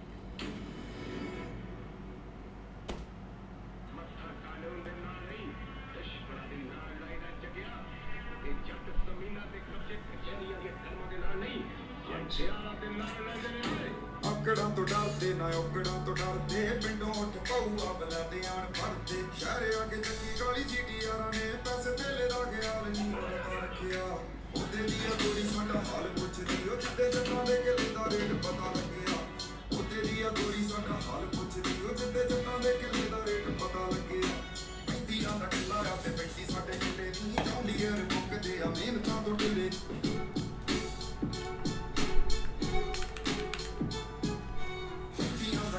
ਤੇ ਪੈਂਦੀ ਸਾਡੇ ਕਿਲੇ ਨਹੀਂ ਚਾਹੁੰਦੀ ਯਾਰ ਮੁੱਕਦੇ ਆ ਮਿਹਨਤਾਂ ਤੋਂ ਢਿੱਲੇ ਸਾਨੂੰ ਲਾਟ ਕਰ ਕਈਆਂ ਠੱਗੀ ਮਾਰ ਲਈ ਪਰ ਅਸੀਂ ਨਾ ਕਿਸੇ ਨੂੰ ਅੱਜ ਤੱਕ ਠੱਗਿਆ ਉਹਦੇ ਦੀ ਆ ਗੋਰੀ ਸਾਡਾ ਹਾਲ ਪੁੱਛਦੀ ਉਹ ਜਿੱਥੇ ਜੱਟਾਂ ਦੇ ਕਿਲੇ ਦਾ ਰੇਟ ਪਤਾ ਲੱਗਿਆ ਉਹਦੇ ਦੀ ਆ ਗੋਰੀ ਸਾਡਾ ਹਾਲ ਪੁੱਛਦੀ ਉਹ ਜਿੱਥੇ ਜੱਟਾਂ ਦੇ ਕਿਲੇ ਦਾ ਰੇਟ ਪਤਾ ਲੱਗਿਆ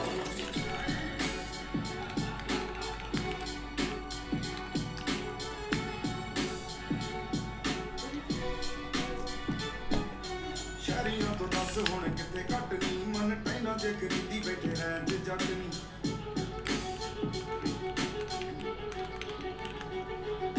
ਸ਼ਹਿਰੀਆਂ ਤੋਂ ਦੱਸ ਹੁਣ ਕਿੱਥੇ ਘੱਟ ਨਹੀਂ ਮਨ ਟੈਨਾਂ ਜੇ ਖਰੀਦੀ ਬੈਠੇ ਰਹਿਣ ਤੇ ਜੱਟ ਨਹੀਂ ਪੈਸੇ ਦੀਆਂ ਖੇਡਾਂ ਸਭ ਜਾਣਦਾ ਏ ਜਿੰਦਾ ਮਾੜੀ ਡੀਲ ਵਾਲੇ ਅਸੀਂ ਕਦੇ ਨਹੀਂ ਹੋ ਤੱਕਿਆ ਉਹਦੇ ਦੀ ਆ ਗੋਰੀ ਸਾਡਾ ਹਾਲ ਪੁੱਛਦੀ ਉਹ ਜਿੱਦੇ ਜੱਟਾਂ ਦੇ ਕਿਲੇ ਦਾ ਰੇਟ ਪਤਾ ਲੱਗਿਆ ਉਹਦੇ ਦੀ ਆ ਗੋਰੀ ਸਾਡਾ ਹਾਲ ਪੁੱਛਦੀ ਉਹ ਜਿੱਦੇ ਜੱਟਾਂ ਦੇ ਕਿਲੇ ਦਾ ਰੇਟ ਪਤਾ ਲੱਗਿਆ ਉਹਦੇ ਦੀ ਆ ਗੋਰੀ ਸਾਡਾ ਹਾਲ ਪੁੱਛਦੀ ਉਹ ਜਿੱਦੇ ਜੱਟਾਂ ਦੇ ਕਿਲੇ ਦਾ ਰੇਟ ਪਤਾ ਲੱਗਿਆ ਉਹਦੇ ਦੀ ਆ ਗੋਰੀ ਸਾਡਾ ਹਾਲ ਪੁੱਛਦੀ ਉਹ ਜਿੱਦੇ ਜੱਟਾਂ ਦੇ ਕਿਲੇ ਦਾ ਰੇਟ ਪਤਾ ਲੱਗਿਆ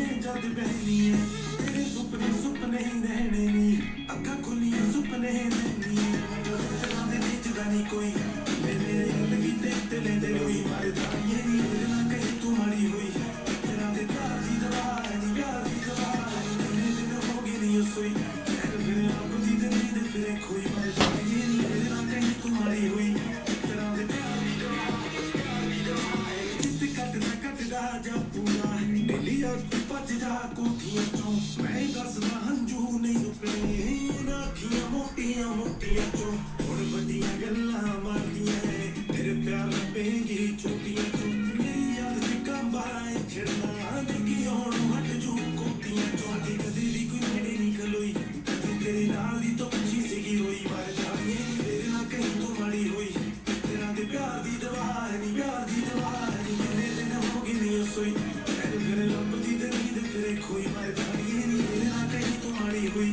ਤੇਰਾ ਦੇ ਪਿਆਰ ਦੀ ਦਵਾ ਨੀ ਪਿਆਰ ਦੀ ਦਵਾ ਨੀ ਕਿੰਨੇ ਦਿਨ ਹੋ ਗਏ ਨੀ ਸੋਈ ਫਿਰ ਰੱਬ ਦੀ ਤੇ ਨੀਂਦ ਫਿਰ ਖੋਈ ਮਰ ਜਾਣੀ ਨੀ ਤੇਰੇ ਨਾਲ ਕਹੀਂ ਤੂੰ ਮਾੜੀ ਹੋਈ ਤੇਰਾ ਦੇ ਪਿਆਰ ਦੀ ਦਵਾ ਨੀ ਪਿਆਰ ਦੀ ਦਵਾ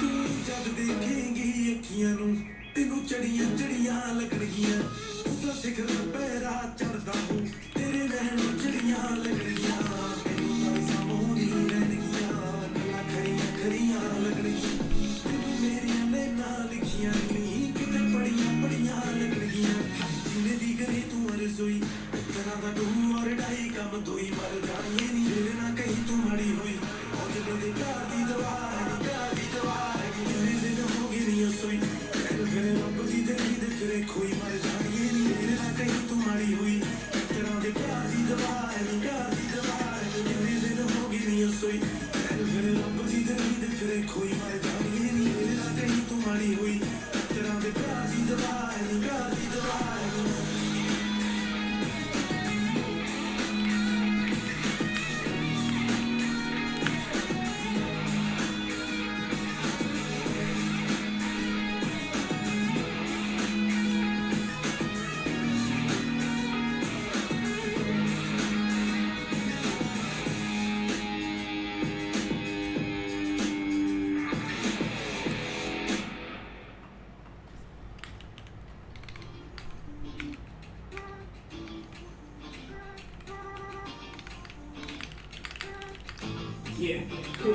ਉਹਨੇ ਯੂ ਚਾਹੀਦਾ ਪਿਆਰ ਦਿਲ ਚਾਰ ਦੀਆਂ ਗੱਲਾਂ ਦਿਲ ਤਿੰਨ ਵਾਰੀ ਟੁੱਟਾ ਤਿੰਨ ਵਾਰ ਦੀਆਂ ਗੱਲਾਂ ਇੱਕ ਨਾਲ ਦੀ ਸੁਣਾਇਆ ਦੂਜੀ ਨਾਲ ਦੀਆਂ ਗੱਲਾਂ ਤੈਨੂੰ ਸਮਝ ਨਹੀਂ ਆਉਣੀਆਂ ਨੀ ਯਾਰ ਦੀਆਂ ਗੱਲਾਂ ਮੇਰੇ ਨਾਲ ਤੂੰ ਕਰਦੀ ਪਿਆਰ ਦੀਆਂ ਗੱਲਾਂ ਜਾਂਦੀ ਨਹੀਂ ਤੂੰ ਐਵੇਂ ਮਾਰਦੀਆਂ ਗੱਲਾਂ ਕੁੜੇ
ਪੀਂਦੇ ਮੋਟਰਾਂ ਦੇ ਜਾਂ ਪੱਟੂ ਚਾੜ ਕੇ ਰੱਖਿਆ ਦੇ ਤੇਰੇ ਫੁੱਲਾਂ ਦੇ ਮਾਰੇ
Alright folks, where is my video? Alright, there we go. Cool, we're starting in a minute. Oh boy, I'll have to approve everyone.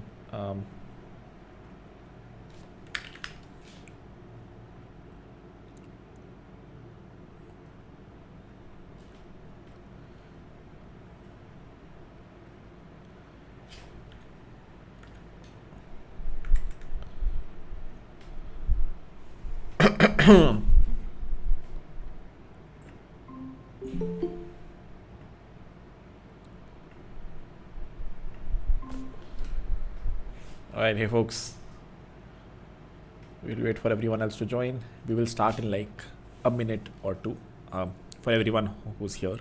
And for everyone on YouTube, hello, welcome. And I'll share more context in like a minute.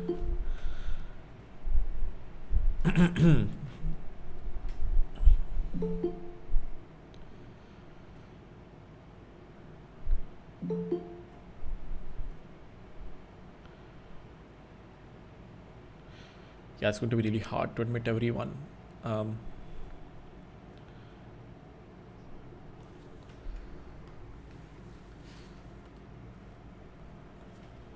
right, how many of us are here? We are around 20. Let's wait for like another minute, then we'll start.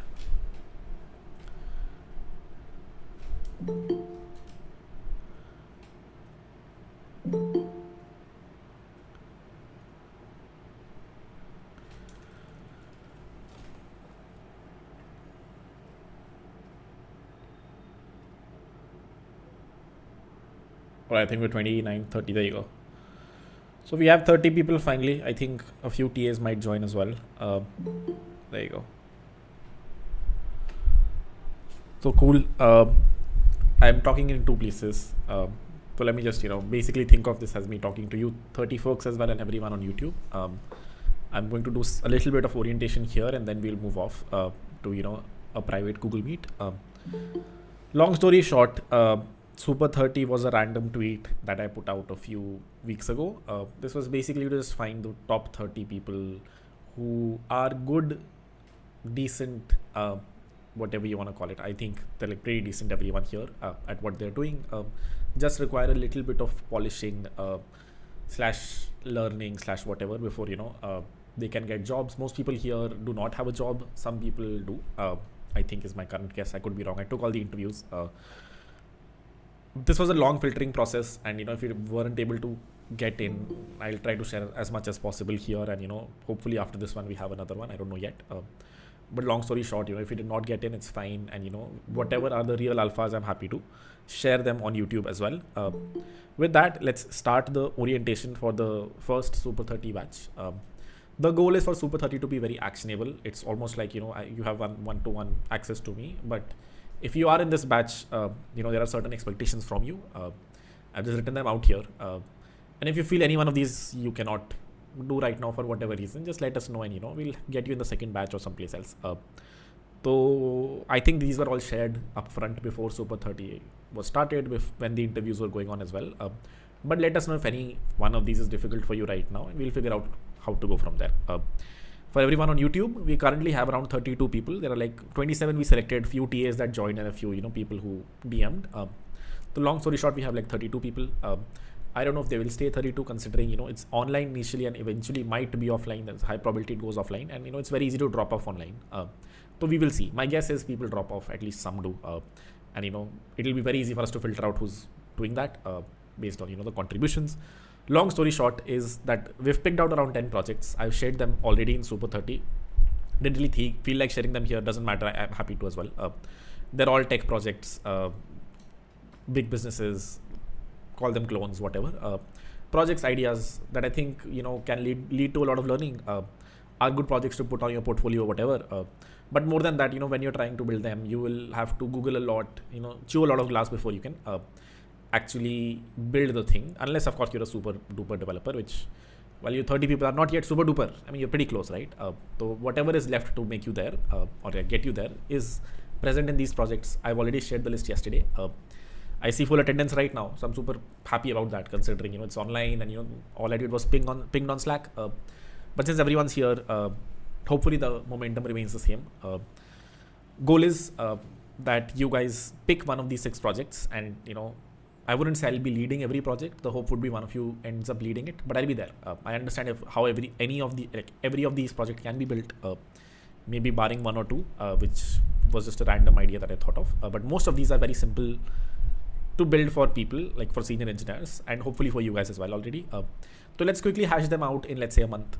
A month is enough time, if I'm being honest. If you are able to give 20 hours a week, I think a month is enough for you to build these projects. Harkirat, what is a prerequisite? Or Harkirat, I don't know any coding. These 30 people do know coding. We've interviewed them in a way that we understand at least they know the basics of one stack. Harkirat, what is the basics of one stack? I would say anything up until 15 weeks of cohort 2 or 20 weeks of cohort 3 would be the basics of one stack. I think that much is the basic expectation for you to complete. You may or may not have built many projects. Ideally, hopefully, you're being very self-reliant and coding a lot of projects. But even if you haven't, I would say the hope is everyone here, at least for the next 3 months, is very motivated. The expectation is 20 hours a week. I know most of you are free only. And if not, let us know. We have put you guys in a Slack. We're going to upgrade it to premium subscription. So, and if that is, if there's anything that's missing, let us know. Basically, it's like no expenses, too much expense for 30 people. So if there is anything that you need throughout the cohort, be it, one-on-one session from someone, a specific course, whatever you need, just let me know. Even though most of the learning is going to happen here when you're going to build the projects, and when you're going to ask yourself questions, and if you're stuck somewhere, ask me. No DMs, very strictly. Just don't DM me or anyone else. If there is any communication that is happening on Slack, please make sure it's happening very publicly, so I can also intervene. TAs can intervene, or everyone is aware of what is happening. Avoid them to me as well. Generally, I'd avoid them between each other as well. It's like very commonly a thing that happens in companies. There is a Slack channel called Doubtskirat. Anything that's here, I'll reply in, let's say, 2 hours, unless I'm sleeping. So if you have any doubt that you think needs to be escalated to me, let me know. Again, this is something very doable in 30 people. I think it gets very hard to do in the cohort Discord. But thankfully, in 30 people, if you ever have a doubt, of course, don't overuse this or, exploit this. I'm sure you guys won't. But yeah, there's this channel for direct communication with me. Other ways also, you'll see me fairly active, if I'm being honest. I'm usually active at night. But, in other channels also, I'll be fairly active. Maybe I don't remain too active in 6 of the projects. So, just escalate, tag me, let me know. Let me know if you need any design help. You're not expected to design. It is a great skill to have. So, if you can use AI tools, whatever, to hash out a Figma and code it for these projects, great. If not, let me know. Then, we can get someone who builds the designs. Let me know if you need any live sessions from other people, from me. There will be one live session every week. We'll poll based on what you guys need to learn. Try to keep it very high level. By high level, I mean, extremely hard things. Then, after the class, Google, try to figure things out. Maybe looking at some code bases is a good idea over here for, a live class. If you need a course or whatever, Harkiyat, we should have a mobile app for this. Let's get a mobile app course. Let me know. If you need cloud resources, let me know. Pick a project in the next 2 hours. So we're started a little late, but let's say, this call ends at 10:45. By 12 p.m, try to just decide which one feels interesting to you. There are 10 projects. We need to pick the top 6 and, group you guys together. So 5 people per project. And when you do decide the project, make sure everyone should try to lead it and, be the senior engineer in that project. Of course, you're not expected to, know everything from day 0. You get the idea. If you think you're stuck somewhere, let me know. But it's not too difficult to build these projects. So keep your head down and if you can, spend a lot of time building these. Take all IP of it. I don't really want to own these projects or whatever. Don't feel like this is an unpaid internship, even though it might feel like one. You keep the intellectual property of the code that you're writing. Otherwise, I hope. I never thought of this. I'm suddenly thinking of this. Oh, you guys are building so many projects and, this can be seen in a very bad light. So hopefully it isn't. And, yeah, I just thought of this. Anyways, hopefully that doesn't happen. We'll finalize the architecture together. So if there are 6 projects that are picked, then I'll do like a 1 to 5 call with 5 of you folks to just finalize the architecture. It's very simple for most of these. I don't think I would suggest you guys start building it. Whenever you're stuck, you let me know. One deep tech class every week. That's by deep tech I basically mean let's build some, you guys already have the cohort. So anything that's not covered there that you think is going to be important. A good example might be the people who are building lead code or whatever that platform might be, or a similar platform where you need to scale up and down workers very quickly, or based on a certain metric. What is the most optimal way to do it, and how would you do this? Let's say in a DevOpsy fashion, or in a Kubernetes cluster. Things like these are good things for you to implement, and happy to talk through how those are done, and how can we build them for some of the use cases here. It'll be on site after 2 months. Most probably this will be in Delhi, guys. Long story short, I think I've tried everything, but Delhi, Noida most probably is the place where on-site is going to be. The goal of on-site is that by then hopefully some of you, fingers crossed, all of you already have jobs and you're just there to chill. But if not, the people who haven't figure out something we just work with you to figure out what's up and what's missing. Thankfully, it's not too difficult to place 30 people as well. Find 30 jobs. So I think those can be ready. I'm pretty sure those can be ready. Those are ready. Think of it this way. Just make sure you're at the top of the filter. I'm not promising anything here. You guys get the idea, but everything is easy when it's done for such a small scale, which is 30 people right now. That includes one-to-one access to Kirat, or anything, making a mediocre developer great, I would say. And I'm not saying you guys are mediocre developers. I'm sure you guys are great developers already. But you get the idea. The last leg that is present.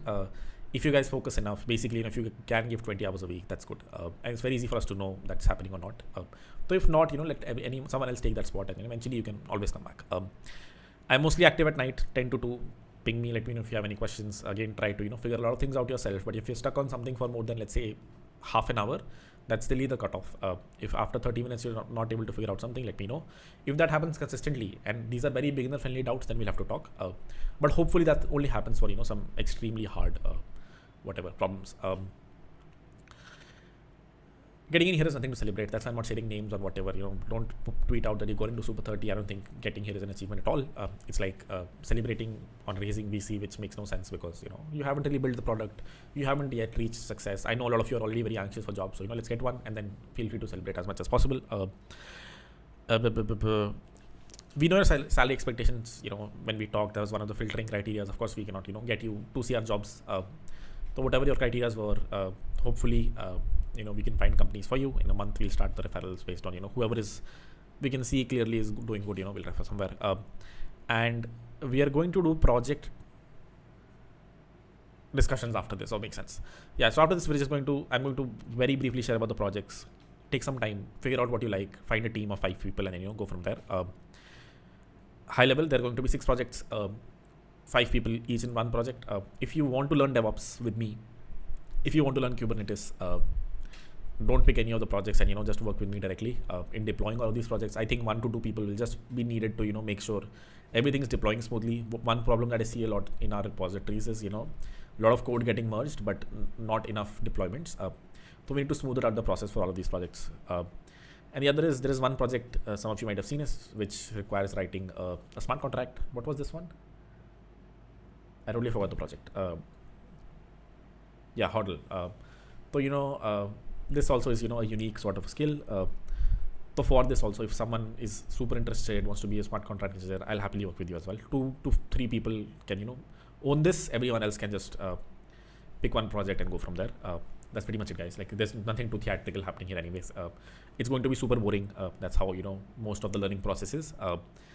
And the only extra thing I would say you guys have over the people in cohort is direct access, and anything that you need, let me know.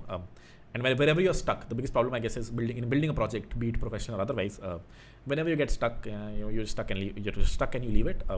So don't let that happen. If let's say you're stuck for 30 minutes, don't feel weird also in asking a doubt. At least initially for the first 1 month, ask it pretty much whatever you want.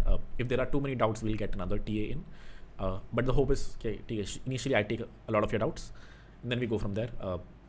A lot of TAs are in, everyone also wanted to join. So, most probably everyone that you're seeing in Slack right now, and I think we have like 35, 36 people, everyone is learning only other than me. So, feel free to introduce yourself, make friends, all that jazz.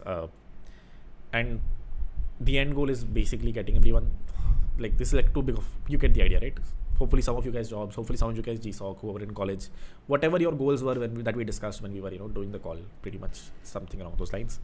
That's pretty much it. After this, we're going to move off to Slack. I'm going to stop the YouTube live stream, and I'll keep sharing details for everyone else.